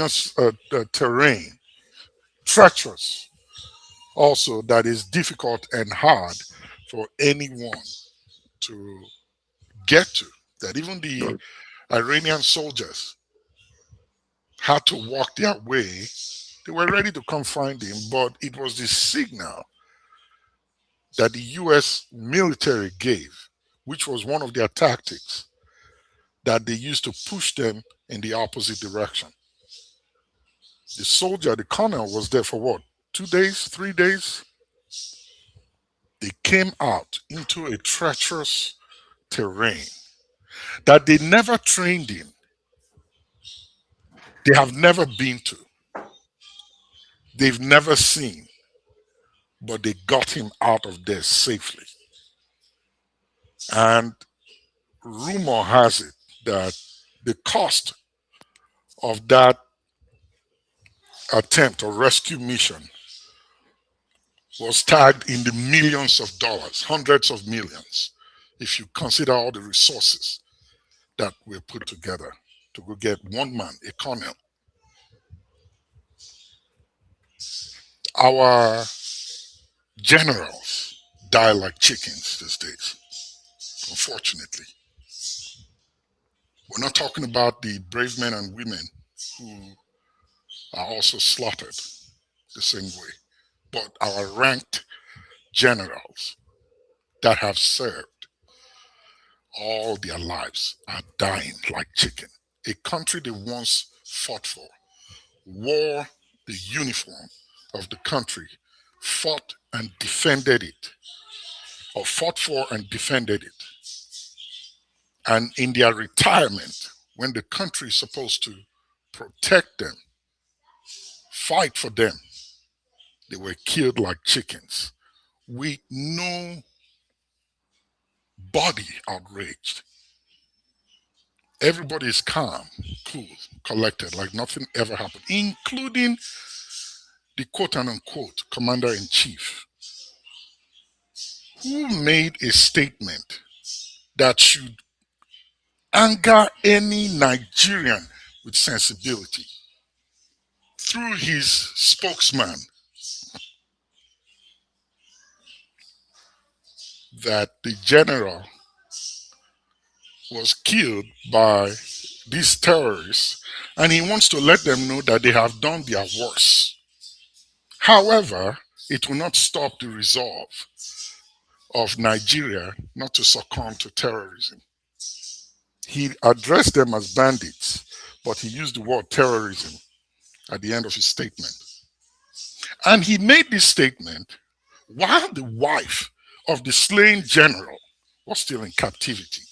And he said, I commiserate with the families of the general, including his wife, who at that point was still in captivity. How insensible.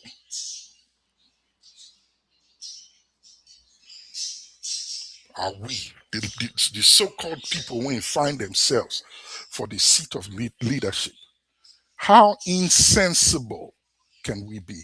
I listened to his June 12th speech, and I got to a point I was really upset. I turned it off. So if I'm wrong in this, please, anybody correct me. He gave many awards to what, 53 people or thereabout. He mentioned a lot of names of people who, quote unquote, fought for democracy in Nigeria, which at this point we should begin to reconsider if this is really right for us as a people in that geographical space called Nigeria. Is this really the right kind of government for us? Including the award to Sambo Dasuki. All right. I know they come to that one, but thanks for mentioning it. I mean, not just Sambo. You know, other people will get questionable small. And nobody is outraged. And then he failed to, now this one ain't paying me pass. The young, brave men and women that are being killed every day, currently as we speak, including those that are being, their heads are being chopped off, perhaps in uniform, in their bases. He never mentioned them in his speech. So if I'm wrong in that one, correct me. He never considered them as people who fought for and defended democracy in Nigeria. He walked past them like, do they matter?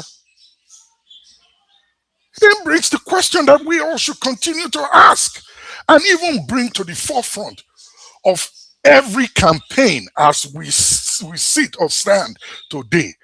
Who is Tinubu? Who is this guy?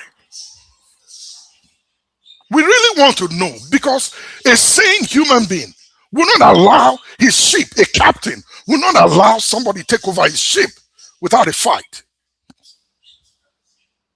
Now your platform is precious. If I begin to interject you, jump in, I want to take control. TY, stop. Okay, look. All right, listen. Let's talk about this one that just happened the other day. And now you, they coordinate stuff on the platform. Why you they speak? I jump in again. Precious, hold on. You remember I said yesterday, I want to take charge of your... You go push back at me. Flagship, stop. I'm in charge here. Let me the controller. We're talking about this now, and this is what we're talking about. And please don't interject again. You will push back.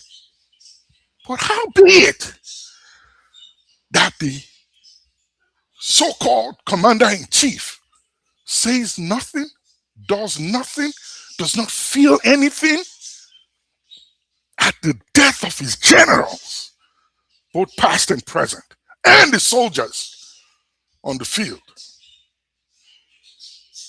Now, war will they fight so? Because the guys that when they do don't do it. And then some people, they want corner, they tell me, say, make them recruit more people. Under this condition, we don't even know who is in charge, who they give command. And the person when they give command, so where he come from? Now you and I, ask yourselves, what be the thing when US, they hide, when they see they take town to Tinubu till today? Say they go release him, they go release him. Not tell me say not drug. If not drug, we all know. Yeah, he peddled drugs. He did so many things. He did shitty stuff. We all know. What be the real thing when they hide? When we say that they redact if they won't release any document? What be that section when they keep? When they make Tinubu, they pay millions of dollars to lobbyists here to lock down, to lawyers here to lock down, to go to court and force the judge in a US court not to release. What is it that they're hiding? What did they inside that paper when we need to know? When did they say the in himself, they fear? Say if they release this thing, my guy, and I died that I don't finish. Not be drugs, not be money, not be money laundry. Because all those ones, we don't know them already. And everybody knows it. Could it be his identity? That the guy who is in charge of Nigeria now may not be a Nigerian. Mr. Flagship, sir. Yes, I said it. Hey. Disclaimer. Now me wasn't talk there. Now me talk. If that's not the case, what is it that is so detrimental to his person that they are begging the US not to release? And the only thing with that, in my opinion, that's my opinion. Now the only thing with that one go make person say, I beg, whatever it takes. Make una beg them, make them not release them. Make nobody know about them. You're not going to tell me, say, he killed person for a year. You're not going to tell me, say, like I said, now drug money, or he sell cocaine, or he in a part of cartel, or he do this, he do that. What he comes school with fake results. We all know those already.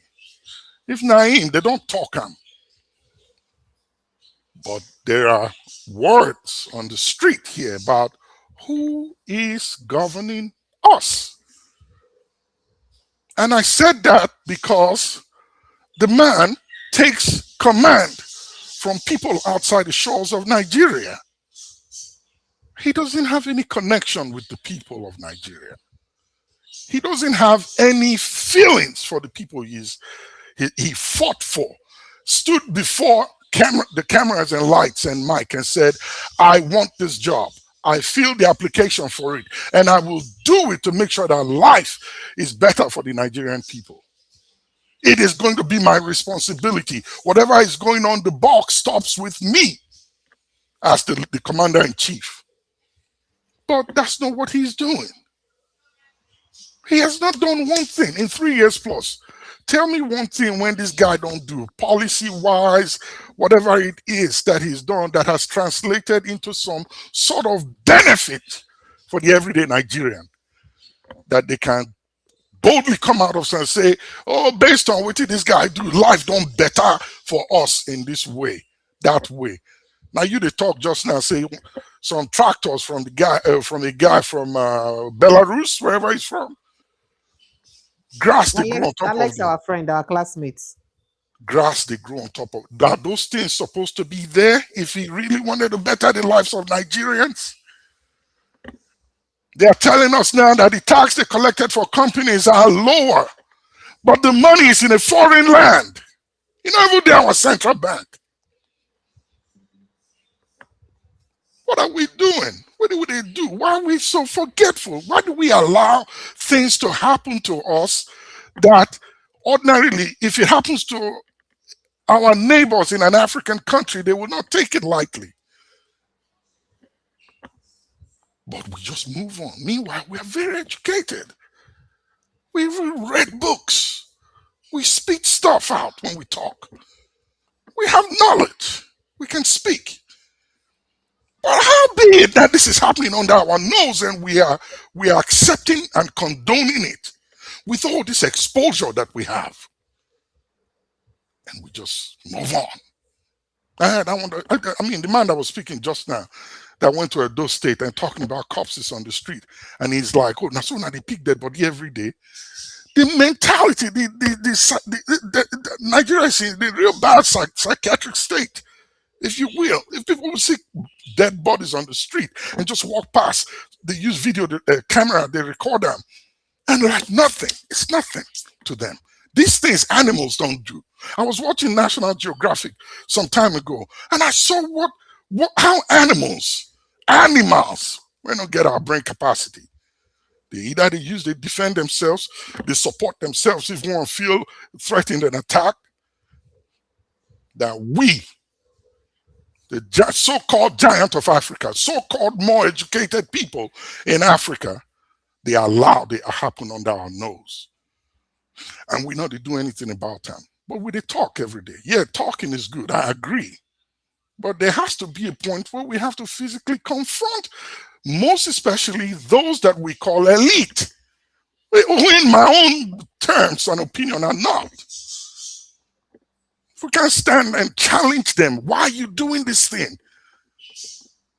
You don't need to be there.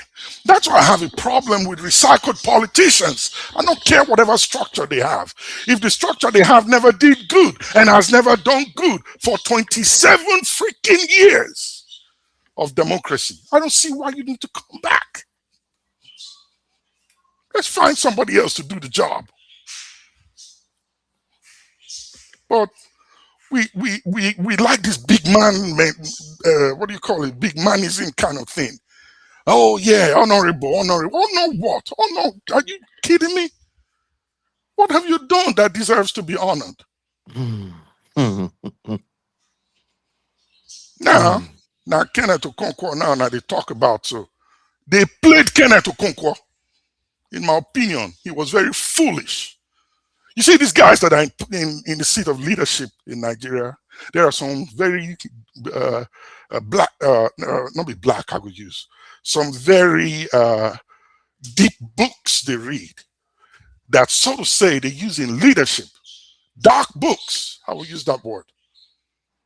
There is one called the 48 Laws of Power. Law number 2 is what they're using on Nigerians, most especially. And they're not even playing it well. Kenneth Okonkwo failed to law number 2. Never trust your friends if you want to execute stuff. Bring your enemies closer. Known, planned, proposed enemies. Bring them closer and use them to do your dirty work, because they have a lot to prove to you to gain your trust. And we fall for it every freaking time. But again, like I said, they don't play these laws and use them. You see them in politics, they are using a couple of those laws here and there, but they don't play it well. You see it, it's glaring in the face. But unfortunately, the people don't know these things. They don't see it. So what kind of mind game that they play or not? So they don't understand it. And they call it politics. It's not politics. This is not, what they do in Nigeria is not politics. So we need to wake up, most especially those of us who don't see clan defense reach top, look the other side, say, these are different paths where we do. Hey, my guys, now so it happen for you. But we just feel like it no matter what it concern me. Let's move on. Not be me 9-day ground. So not be my brother 9-day ground. Not be my cousin 9-day ground when anybody did there well dressed. Hey, not bother me. So I move on. These are the things that Western people or people in the West, their government, avoid so that it doesn't affect the minds of the people. I always say it's not like they don't hear about what's going on in Nigeria. I never say they see all these gory pictures and videos they see on social media screens and so on. They see them, but they block them. They block them. They don't want them on their screens coming on their 6 o'clock news, 7 o'clock news in the evenings. Mainstream media, because it has the tendency of waking up some stupid idiot that has this kind of stupid mentality that may want to try one or two of those stunts. And it becomes a problem for the government here to deal with. That's why sometimes they go to your country and say, fix this thing. Make it not come my side. Precious, they talk, say, your green passport. When they look you for airport, you know, they believe, say, you be a representation of what they are. Oh, well, they see you more than that. I just come back from somewhere. My sister, who does this thing? Nigerians. See how they treat our people. See how they treat our people because you carry green passport. It's painful. Sometimes you feel like walking to that immigration officer and say, man, calm down. I beg, hold on. Take it easy on this person. I'm saying because he carry green passport, you stereotype him like whatever it is that you are taught in your training camp or your bosses tell you about the people from there. Not everybody be like what you want to think. But you can't, because if you go put on there, you might be roped in at the same time with whatever they are trying to profile them on or stereotype them with. We are too quick to move on. Even if it sounds like a broken record, sometimes we need to resound it again and again and again and again. The big advantage when these guys get over the minds of Nigerians now say, we did forget things easily and we are quick to move on. And then even when they don't catch the person with the hand for a pot of soup, oh, forgive him. You know, TY, this is not at you. You know, maybe we should learn one or two from him. Maybe he go change. Maybe he go repent, you know. And just forgive him, leave him. We're all human beings. Guess what? He will try it again. And again and again and again and again until he does the worst. We're not to teach lessons for Nigeria. There's no accountability. We're not to punish people for what they do. To teach lessons. Let Kenneth Okonkwo learn his lesson. Let him be a scapegoat. So the next person who won't try that nonsense, go think twice. And you know what? Now the truth of one of the ways we can correct this anomaly when they're our country, we need to teach lessons. The military days were better than what this thing called democracy is given to us. We need to reconsider this thing. If this is what democracy means for us as a people in this part of the world, we don't want it. Let's figure out what will work for us. We don't have to take it if it's not working. If it's not benefiting us. Now 27 years be this. If the bomb became for 1999 and by this time you never know how to waka, no problem now. He never know how to take care of himself. It's a problem. Well, we're going to patch this thing and move on. You know? Patch it, leak. It keeps leaking. Put it away and figure out what works for us. I stop here, my people. Make me not vex. I did a little bit ticked off. Precious, can I come in? Just 1 second. The flagship. I see the passion with which you have spoken this evening and a lot of us sharing your passion. I can't tell you how hurtful and painful it is for me that we are where we are today and we go through what we go through, and that even countries that we used to consider once as small as Ghana, don't they maltreat us? They also chase us, make we come out for their country. Our own done too much. And only one thing if we cause that insult. If we get a decisive leadership, we then see they treat us well. You understand? Then go learn to treat us well. So I totally agree with you. Typical example is, I tell people that it's a price tag you place on yourself that people will buy you. So now the price tag where our leaders place on us, they see the value we then put for our body. Now that value other nations, they use to treat us.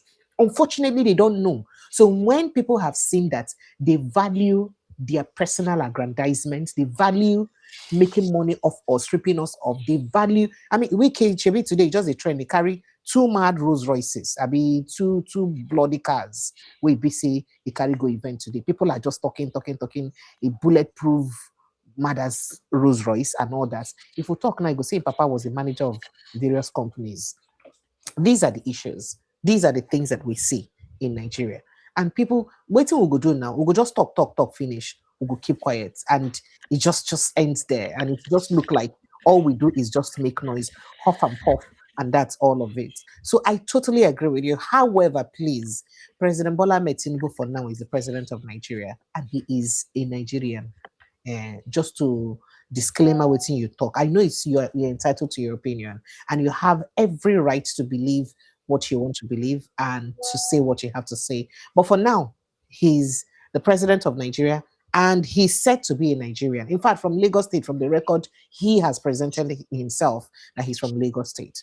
I know if I tell you how painful and hurt I feel about the things that happen for Nigeria. Sometimes I wish, like, say, I get the magic wand. Because, as I said, if Ibise our leaders, they treat us well, if they prioritize us, other countries go prioritize us. But how do you expect people that are not from your country to value you and prioritize you when your own leaders going to see you as anything? People are missing in the bush, but we prioritize politics to sourcing for our children. And we'll not even if we talk tough. See what Tinubu they talk for Democracy Day. Give you chance now to surrender. You know, that kind of thing. So now wait till they tell politics. Wait till they tell terrorists. We don't even have the boldness and the audacity. Wait till they be. We'll not get their quote to even call them terrorists, their name. You can see when they call them pet name bandits. When we cannot even stand up to them and call them what they are. So I agree with you. I share in your pain, but I want to put that subtle disclaimer, please. The president. Well, I understand where you're coming from, Precious. I totally understand. Till today, there are people in America who tell Trump, "You are not my president." You know, say for our country, freedom of speech, freedom of speech and freedom after speech is guaranteed. I agree. For Nigeria, freedom of speech and after speech is not guaranteed. It's not free like that. You know why you think it's free? It's because the people fought for it. Trump tried to silence people now, but people fought back. You go push back. And trust me, this government that you think you're afraid of, they are more afraid of you, the people. Naturally. Because we know they take action. They swallow everything what they done for us. I met a guy, I've met many of them, but I met one recently, 3-4 weeks ago, who knows very well about my part of Nigeria where I come from. He know the place. They even mention streets for me. I said, my guy, where are you? Now you man. How you think know all this place? Well, you go there. Yes. He was an expatriate for there. I'm going to ask him small. Oh, really? So you work in the oil and gas industry in Nigeria? Oh, yeah. Work to Shell. For Cardos. So all the worry, the one we get for there, know them. He lived there for a long time. He's well-to-do. He get money. Of course, on the flash time, but looking at him, when we spoke, you don't see the guy, they well-to-do. But guess what? He didn't make it to college. You know what they call college here? University. Yeah, I do. Yeah. He don't go college. But he was an expatriate in my country. But me, when he go college, get degrees. When I come here, they call me an alien worker. It's painful, the things we accept. A man that had no car, he left straight from high school. Went there to work in my country. He was considered an expatriate, an expat in what he did. Shell quarters for Warina, they stay. In all good night, they see the level of Chinese expatriates and India expatriates that they bring on given up on our country. And would they take them? Yes, and they do the jobs that Nigerians can do. In fact, you know the worst part? I have had experience, not personal experience. I've had complaints of people who work in industries or establishments where they were the ones who know the job and they did the job so well.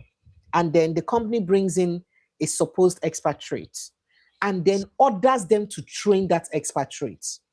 on that job what did they do? As in train the expatriate finish, the expatriate become their boss. For this Nigeria, what would they decide? It's rampant now. 4 For men this as Nigeria, what would they supervisors. They decide? will call them You see, engineers. and I don't know what the labor law. Do you know the level of casualization of labor that we have in Nigeria?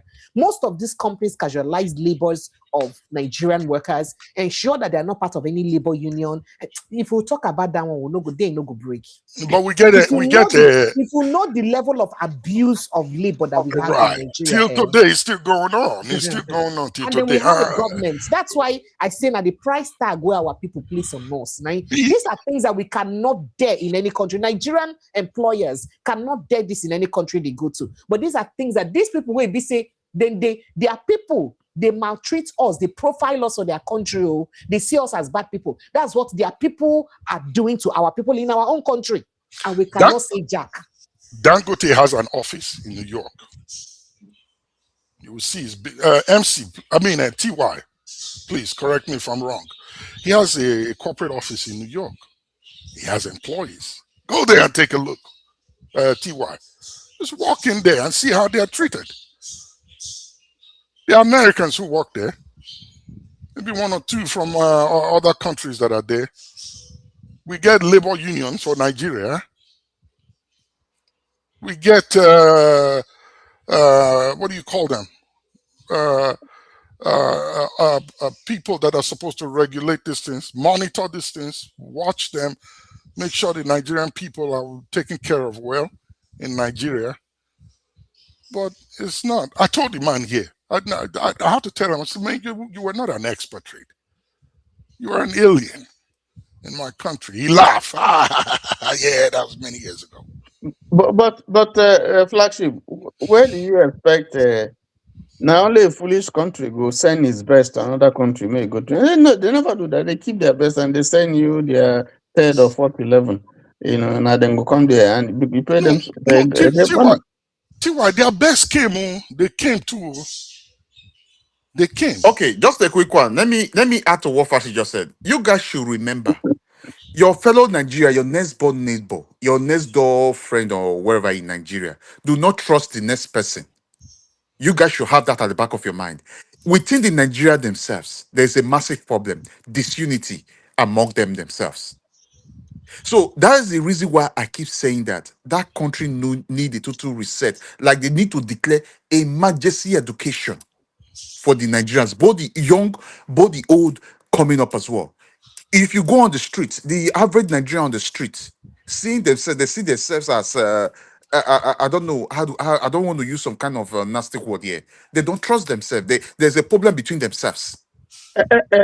Flagship and MC, here, if you like, make you be doctor, you be lawyer for Nigeria, you be engineer. You come here, you must have to recertify. They don't care.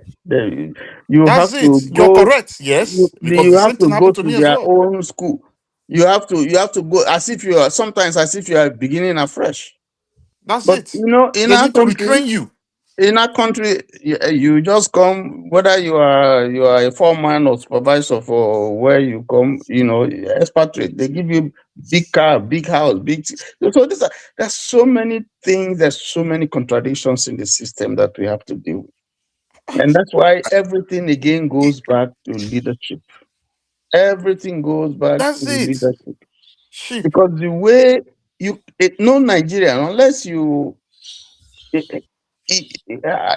I'm trying to find the word, before you go leave Nigeria, go begin work for international organizations, you must have school abroad. You go down establish yourself abroad before you go feel buy, and you be generally accepted. Otherwise, they look at you, whatever this thing you study for your country, it doesn't mean anything to them. You have to go through their system. They have to recertify you. But let me answer this question. Perhaps maybe I need to look at from a wrong perspective. Please, I need your opinion on this one. So let's say there is a book. It talks about atom, right? Chemistry, physics. Somebody has studied that thing and written books on it. All right. Me, I never study him. He has done the work. He has looked into it in details. He has penned down everything that needs to be known about that thing. And then they give me the book and say, read about this thing. Get the knowledge. You may not get it as much as he did, but read about it and then come take some questions. And then I take the book and I'm not able to perform. Is that not crazy? He's done the work. They are not asking me to go find what the atom be, research them, look into them in details, write every aspect of the atom, whether I get proton, neutron, and electrons inside. What will be the properties of protons, neutrons, and electrons? How do they interact? What do they look like if you separate them, make them individual? And what it go look like when you put them together? He's done all the work. They're just asking me to read what he's done. He spent 10, 20 years doing it. But I can't read that small paper that the man wrote and get the knowledge. Isn't that a problem? That's what we're dealing with. There are scripts. Somebody don't do the work finish. They just say, okay, replicate them. Replicate them for your side. And you still can't get it. Isn't that a problem? And we need a Messiah to come do it. I mean, that's how I look at things. You've done the work. You don't set up your platform. You know how to run YouTube, Precious. You know the kinks about the whole thing. You can't write down for paper for me, say, flagship. Now, so they tell you run channel, or if you want to run program, click this, click that, click this. Then you go live and you start to talk and read your scripts and speak with your guests. But I still can't get it. It's a problem. Yeah. Just a quick one. That is where, like what Dajuma said, leadership, the political will is not there. And sometimes, don't forget, let me give you an example now. Say like this, the smartphones we have now. Give it to some of these people in the seat of power, these older men, this or whatever. Give it to them. They still cannot operate it. They still can, or the laptop. They still cannot use it. Some of them, they can't. Even that is why I said I used this same word one time. I said there's a difference between analog and digital. There's a massive difference. Some of these people still believe in analog. I'll give an example. I think they said there was a news flying around in those states some time ago that the former governor created a data centers. That everything he did, he tried to move the running of operation in the state into digital, signing and everything on thereabout. But this current administration came in, they shut all those things down. They went back to the days of carrying files. Do you know that? Because when you do this in digital, there's a trace. You can easily know where the error is coming from. Who logged it, who logged in at that spot at a particular time, who did stuff like this at that particular time. You will easily know. But analog, it will take time, you understand, to know where this mistake is coming from. So likewise, the references I made a couple of maybe the last time as well, that's saying that Nigeria has a porous borders. Anybody can come in. But when we're able to secure the borders, we create an entry on some certain areas. At the time, people are there monitoring these things. The digital equipment, everything are there monitoring these things. We know who comes in and who goes out. Or when a particular crime is committed at a time, we know who did, or the people that were there, the people who grant access. It can easily be detected. But when none of these things are in place, there's no political will. What do you expect? Like you make a response that, or you said something that when you were traveling with some people. I have a friend, we were traveling together because my passport allowed me with the free access to the e-gate anywhere I go. Like when I'm going and everything I present, even when I'm coming back to the country. But the person that was coming with me have the same he stayed in that queue. I was now waiting for him outside. So by the time they let him through, he was not explaining his experience to me. So you see what we were talking about. So that is why we keep saying this whole thing, there is a question mark. If we get the leadership right, the leadership in every seat of these locations, we get that leadership right, maybe things will start changing for the better. Okay, so let me end with this, and I will yield the floor completely. I'll go back to background and listen. Like I said at the beginning of my talk, now we are, I hate to use the word, but unfortunately is the bitter truth. We are gullible, very gullible. Now anything when they tell us, then what they take. Anything when any description they give us as a people, including the educated ones, we just accept it and move on. The Nigerian educational system is set up in a way that the people are not taught, the students are not taught to think critically. Just take what you're told, regurgitate it out back to me as your teacher if you can, move on. But why is it so? Why did it turn out this way? Has this been replicated somewhere else before and the same result gotten? Nobody is trained to ask or think critically. That's why one reason why our educational system is very faulty, and we say that a lot of the graduates we get from our schools are half-baked. So they came today to tell us that the general that died in the hands of the terrorists, they brought his body, handed it over to the government. Come on, how? How does that work? My mind, not if I can't think about it. It's hard for me to process. You're looking for these guys. You told us, Nigerian Army, that all your stuff you put together, you could not get through to these guys to get the general out on time. But you walked there and you took the body from them and they walked back inside the bush. How does that work? It doesn't make sense to me. You accepted you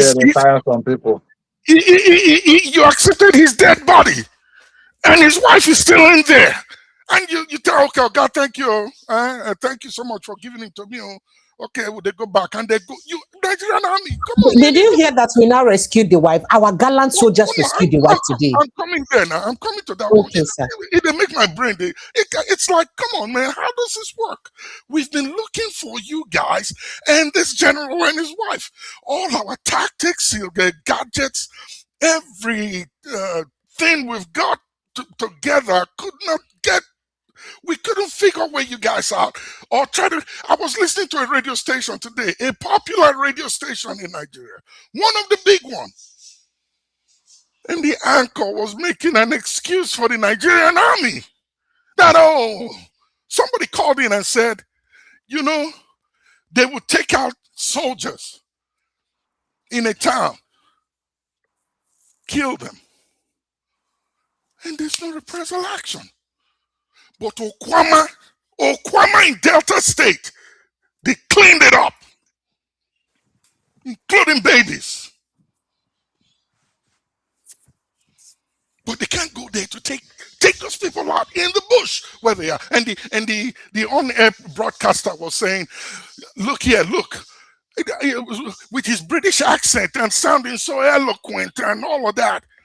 This is the bush.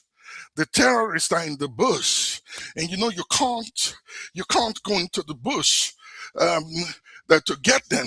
It's a terrain that they are not used to. I'm like, what? Are they not trained for that? 1.4 trillion naira last year. This year it's now 5.41, and you're telling me these guys are not trained for that terrain? It'd be like, man, something is out of place. They're not trained for the terrain. So what's, I mean, make this thing make sense to me. So now, if they won't act, they go first act for GPS coordinates of these guys. We can't go there. We're not trained for that one. He make it look like Nigerian soldiers that are Jebota kind of soldiers when we say, You get where they go and where they not the fee go. I don't believe it. They went to Sierra Leone. They went to Liberia. They went to Benin Republic recently. But your own land, you don't know it, and you, an on-air broadcaster, you open your mouth, they talk this kind of thing for the world to hear.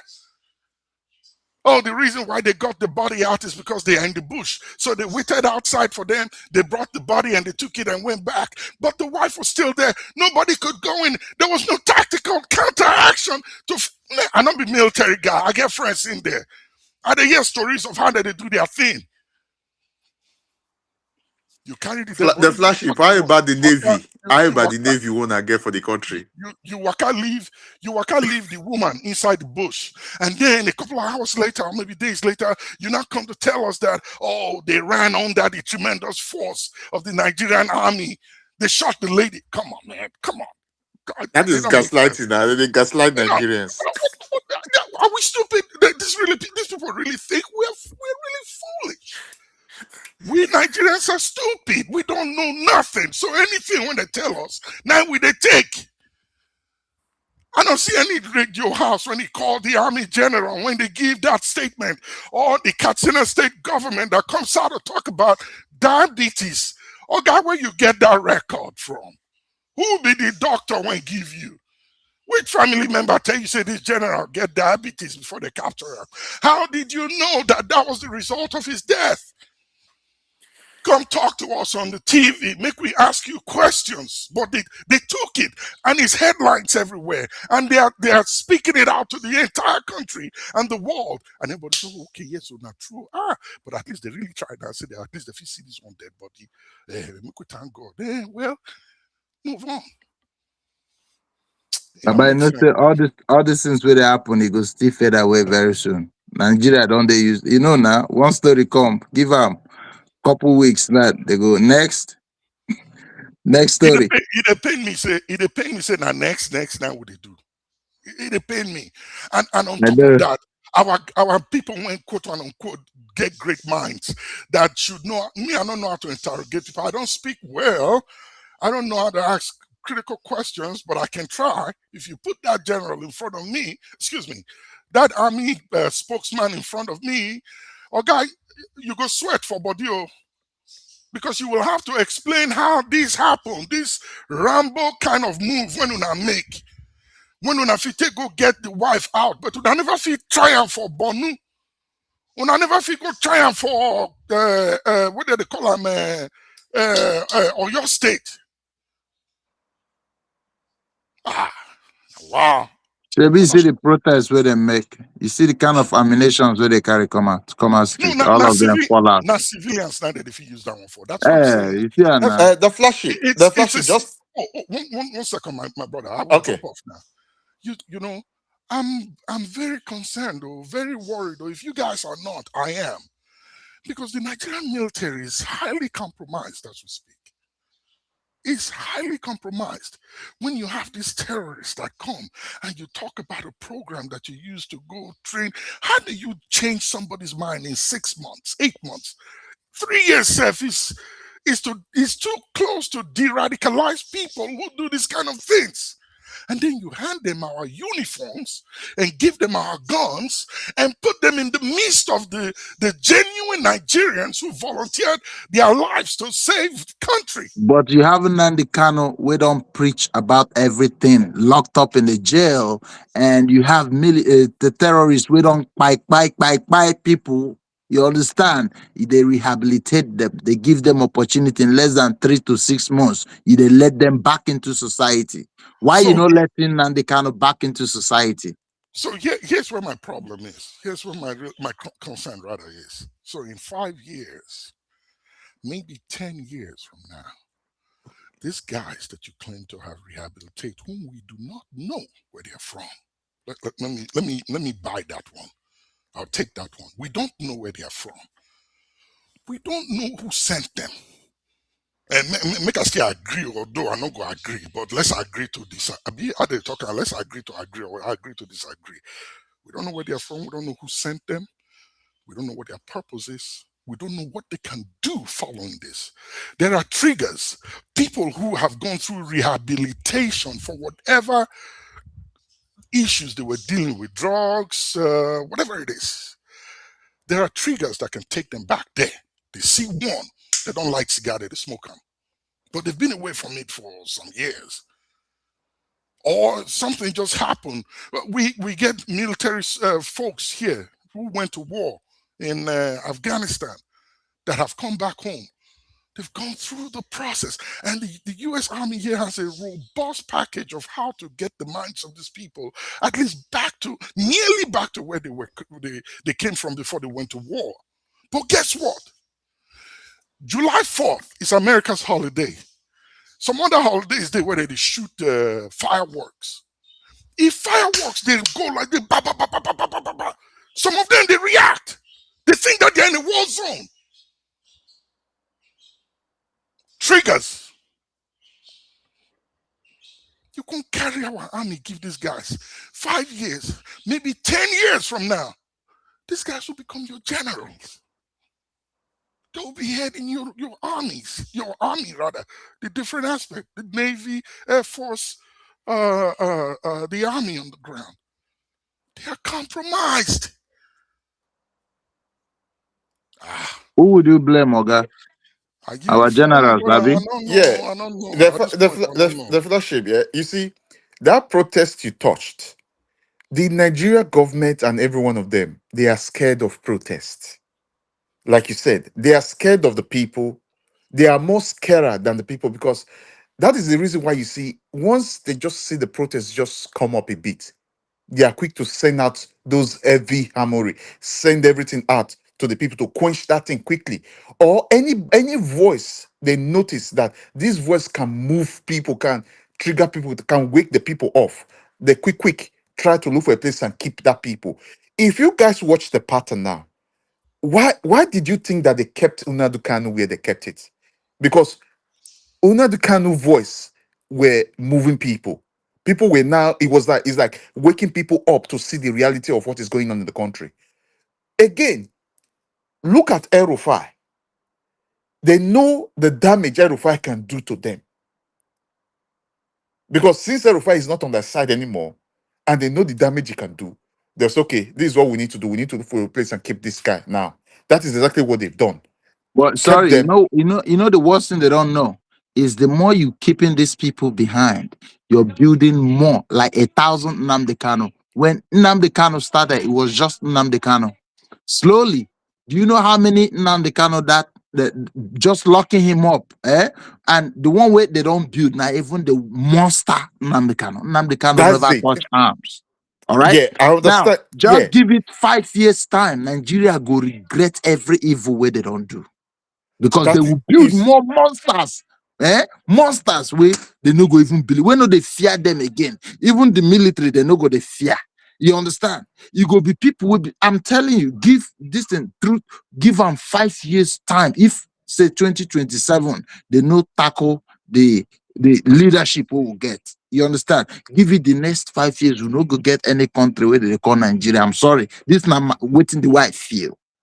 You wait. Regarding let me respond to you as well too. You see, Precious brought a chart, a S chart handle on this platform some days ago that even some people from the South were asking the terrorists them, when are you people coming to this side? We want to join. He brought that one chart there out. everywhere now. We'll get stupid people, nonsense people You everywhere.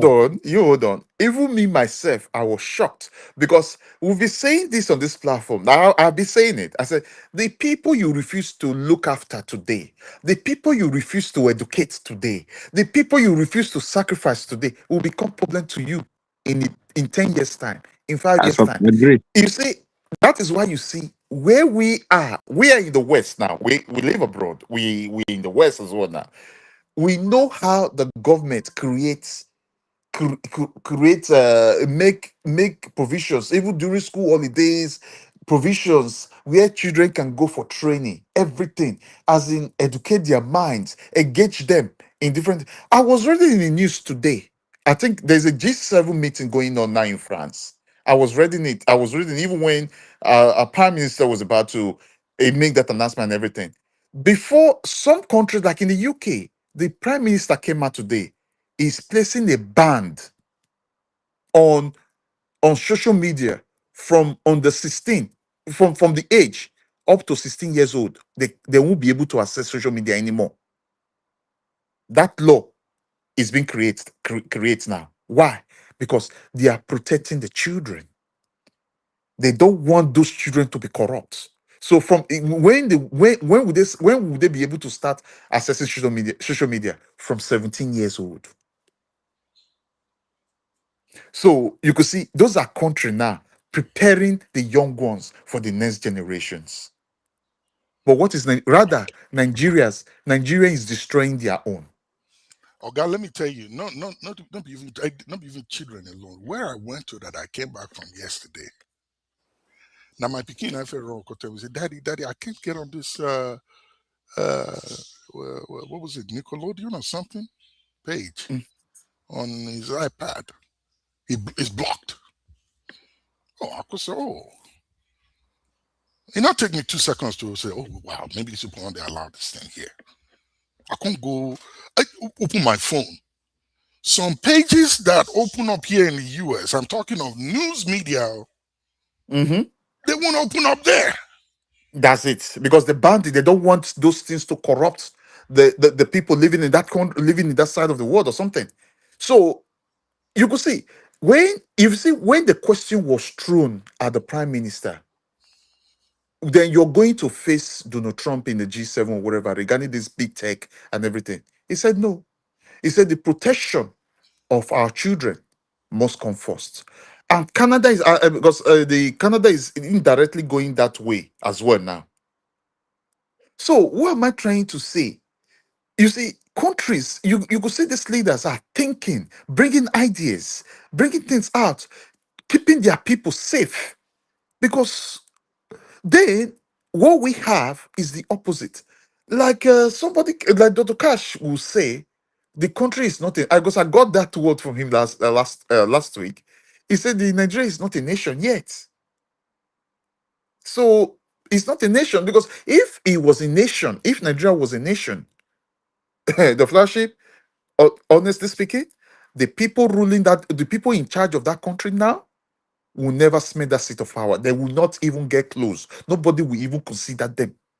So that is the reason why I will still say it again. That what makes a nation? What are the two things that stand a nation? Education and healthcare. Those are the major two things. Once you have those two things, education and healthcare, nothing will stop that. Nothing will stop a nation for not going further.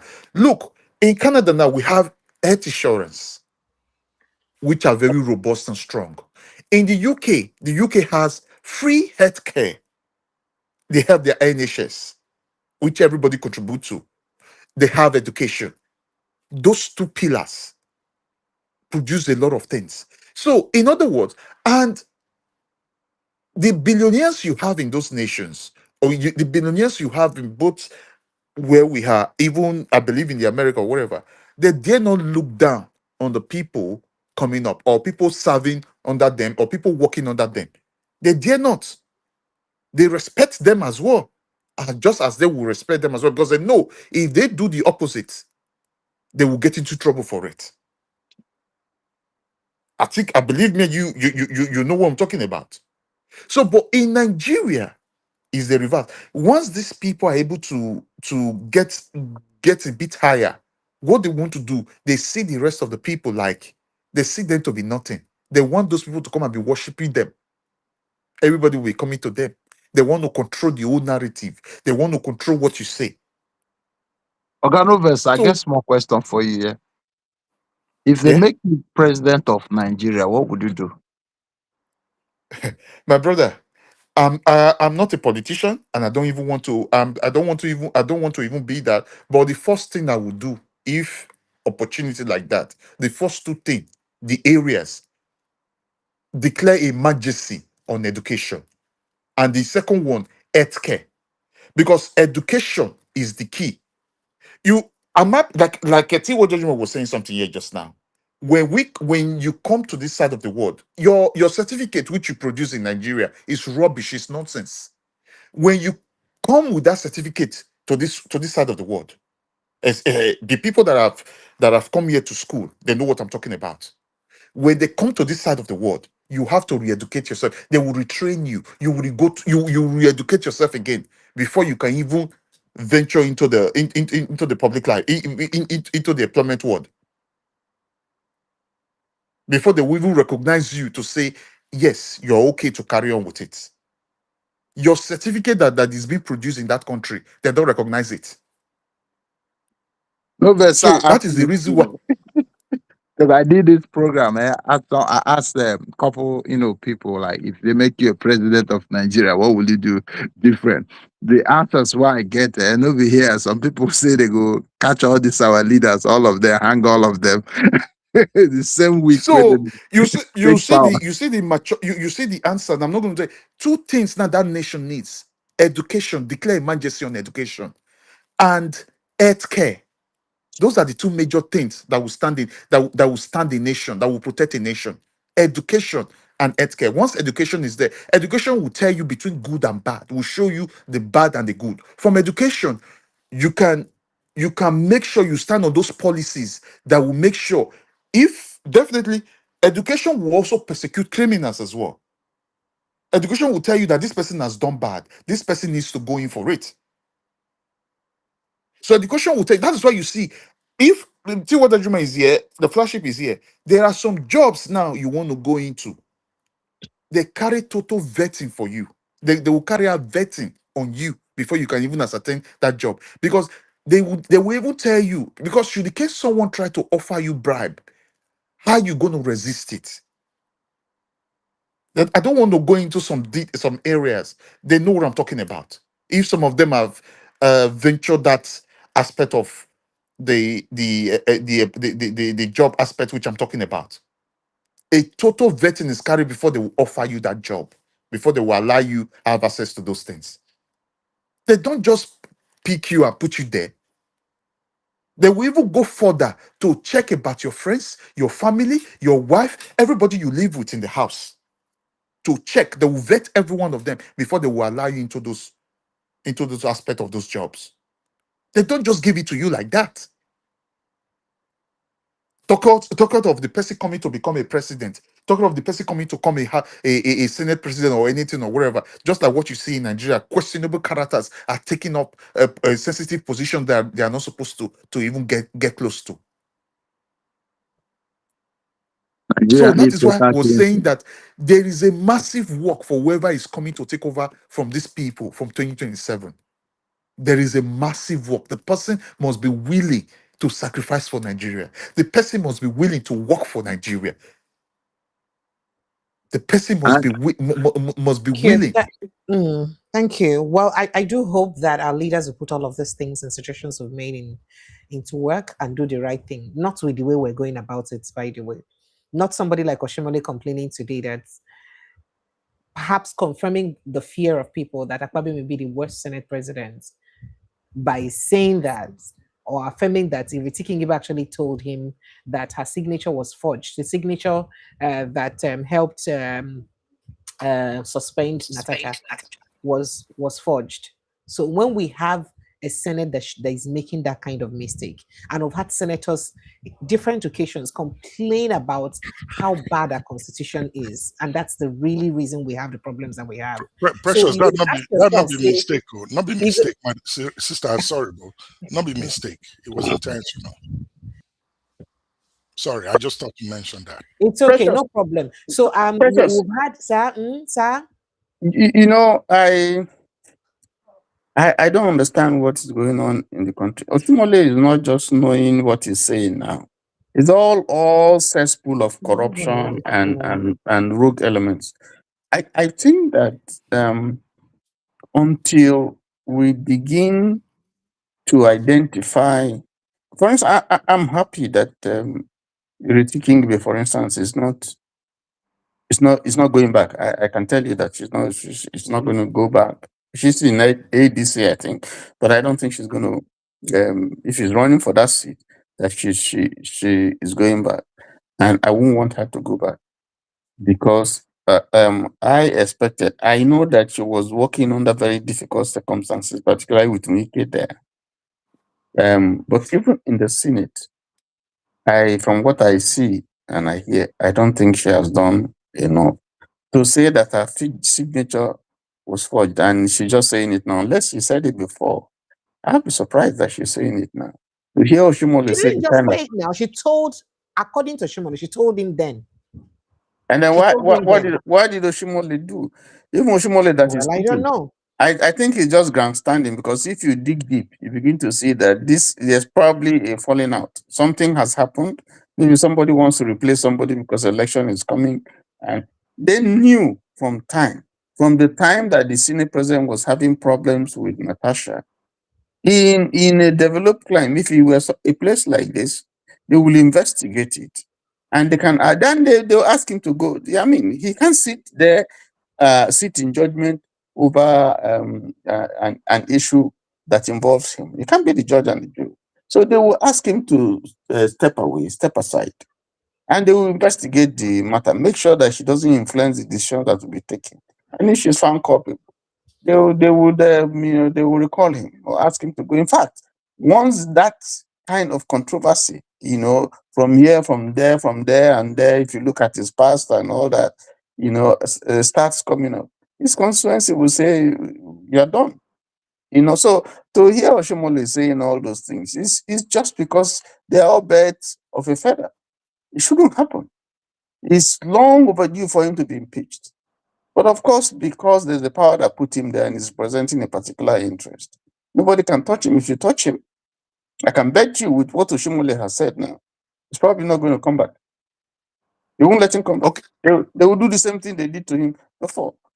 Because if you see something in Nigeria, don't say it. Here, if you see something, say something. But there, if you see something, just keep quiet, waka pass. And it's unfortunate. So part of the challenge that we have, is when we hear things like this, and these people want us to applaud them to say, "Oh, you said something." You will know that once they begin to speak differently from what that there's something. If you dig deep, you know that there's something that is going bad. Probably, between Natasha and my position has been between Natasha and the Senate president, when the going was good and everything was there was no issue. Suddenly there was an outburst. Now something like custom. Because the husband and wife and this one, they were going well, and they come and see my building, come and do this, and suddenly something that was said so many years ago or some time ago, which we didn't know, now became an issue. Why didn't you? And that's what is recurring. Once they begin to quarrel, you see somebody go say, I'll bust your ass, I'll bust the bubble. Kenneth Okonkwo says, "Oh, there are certain secrets that I know about you. Now I'm going to make it open," and so on and so forth. That kind of system that allows this kind of people to be hanging around the corridors of power, should totally be brought down. So I think it's long overdue for us to begin to allow, these people who have been there, who want to use the Senate, the House of Rep as a retiring home. They're taking pension as governors. They now go into Senate. They're taking salaries more than people who have worked for 35, 36 years. We must tear down that system, because that's part of why they are killing themselves, knowing that once you become a senator, you can be sure that your status has changed.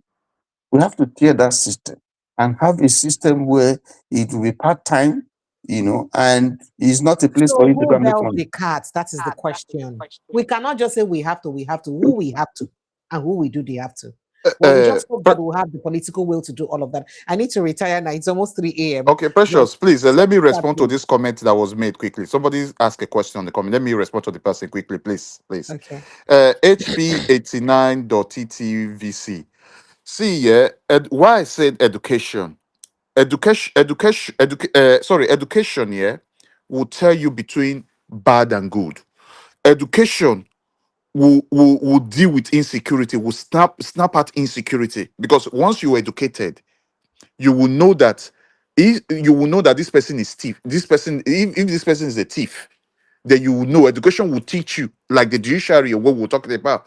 There is education. You have to be educated to be a judge, to be a whatever. So crown it, because I just generalize everything. Education. Okay? So education will deal with all these issues we are having. Education and healthcare. So that's but it. the country where on a day, not be all of them they go school. On a self where we immigrants they go school past them. So why they Okay, get the kind of problem? okay, Precious. When I say education, apprenticeship na education. Some they go, some they go up, some they not they Depends go on the school. level, right? They train as apprentice. Apprenticeship is an education as well. However it is, they are schooled one way or the other. They are schooled, yeah. They are, because they get basic knowledge from the beginning. You see, our children till they get educated. When children just day between that first year up to that maybe primaries, then are the major education. Once they don't get that education from that small picking reach that primary up to 16, to that 16 years, their brain don't capture, they don't sabi read. Some sabi read, some not too sabi, but they don't know between, they don't get some kind basic education they needs to get. From there, they can go for apprenticeship. Some go for university, go for college or anything or thereabout. So from there, from there they can get different routes. Who want go do different route and everything. From there, So that's education in general. So you don't capture the bad. From there, the ones who will become leaders, the ones who will become doctors, the ones who will become judges, lawyers, and everything. You've captured everything from there, from the grassroots. So that is why education and healthcare are the major pillar that will drive a nation. So that's it. I hope you understand. Thank you. And that's why the war against education through this insecurity and terrorism is actually very difficult. And that's something so we should that's all be it. worried about. I appreciate everyone. Thank you so much. The flagship, you've spoken so well and so emotionally. I don't know. I did speechless. I just hope say all this talk no go be just all talks by this time next year. I hope say by this time next year we'll begin to see change for some of this talk over the talk and solutions over the profile for this place. Make it not just be like say we can't waste our time and just the talk. Let's begin to see changes. And what gives me confidence is that one way or the other, we see small changes. Like we know that they hear what we're saying. They hear. And they're worried that we are even talking. You see, I used to say that administration don't want to make it even hear. They prefer that people are not knowledgeable. People don't know. That's why they could go and arrest that boy who was going house to house to educate people on what's going on in the country, because they are ignorant not to their benefits. They don't like them. So I just hope, say, this is our own enlightenment. Some of us go feed the push and beyond this platform to our villages, to our different places, so that people go fit no more. They more aware and arm themselves. Because I believe that an aware mind, an informed mind, an informed mind, I beg your pardon, a mind will be able to make the right decision. Thank you so much, everyone, for being part of the show. It's always a pleasure to have you guys here to talk about what's things about our country. It's always a pleasure to have everyone. Thank you so much. I have this video of what Peter B said I would have played, but let me leave it till tomorrow. Hopefully, I could have either Barrister Mankey or Barrister Kine join us next tomorrow. I've not scheduled them. I will have to. Barrister Kine will get back to me tomorrow morning. So I needed him to throw light on all of these court cases up, and I know Barrister Kine is a very sound constitutional lawyer, so he'll throw, especially in that River State politics thing with Amaechi and co, and then this particular one now. So I needed him to help us explain what's going on with this whole litigations up and down. So I hope that he joins us tomorrow evening. I do hope so. Then Barrister Michael will join us the day after that, hopefully. Thank you so much, everyone. Do enjoy the rest of your evening. Please remember to like and share this post if you've not done so. I beg now. Make on a like and share. Make a beg on now. Make a beg on a more like and share. 110%. You were saying something? I just said thank you. I said thank you so much for your platform. I like it. Thank you so much. I appreciate you. Thank you. Thank you so much, the flagship. Thank you, everyone. I appreciate you guys. Good night and God bless you, sir. Thank you so much. All right, Nigeria, let's do this again tomorrow evening, hopefully. Protect your mental health while we're at it, because we cannot come and kill ourselves and die. Cannot come and kill ourselves. So while we worry about the nation, but let's also prioritize our well-being and our healthcare as much as we can, because now who get life, then go feel battle the matters ahead. I love you guys. Good night. God bless you.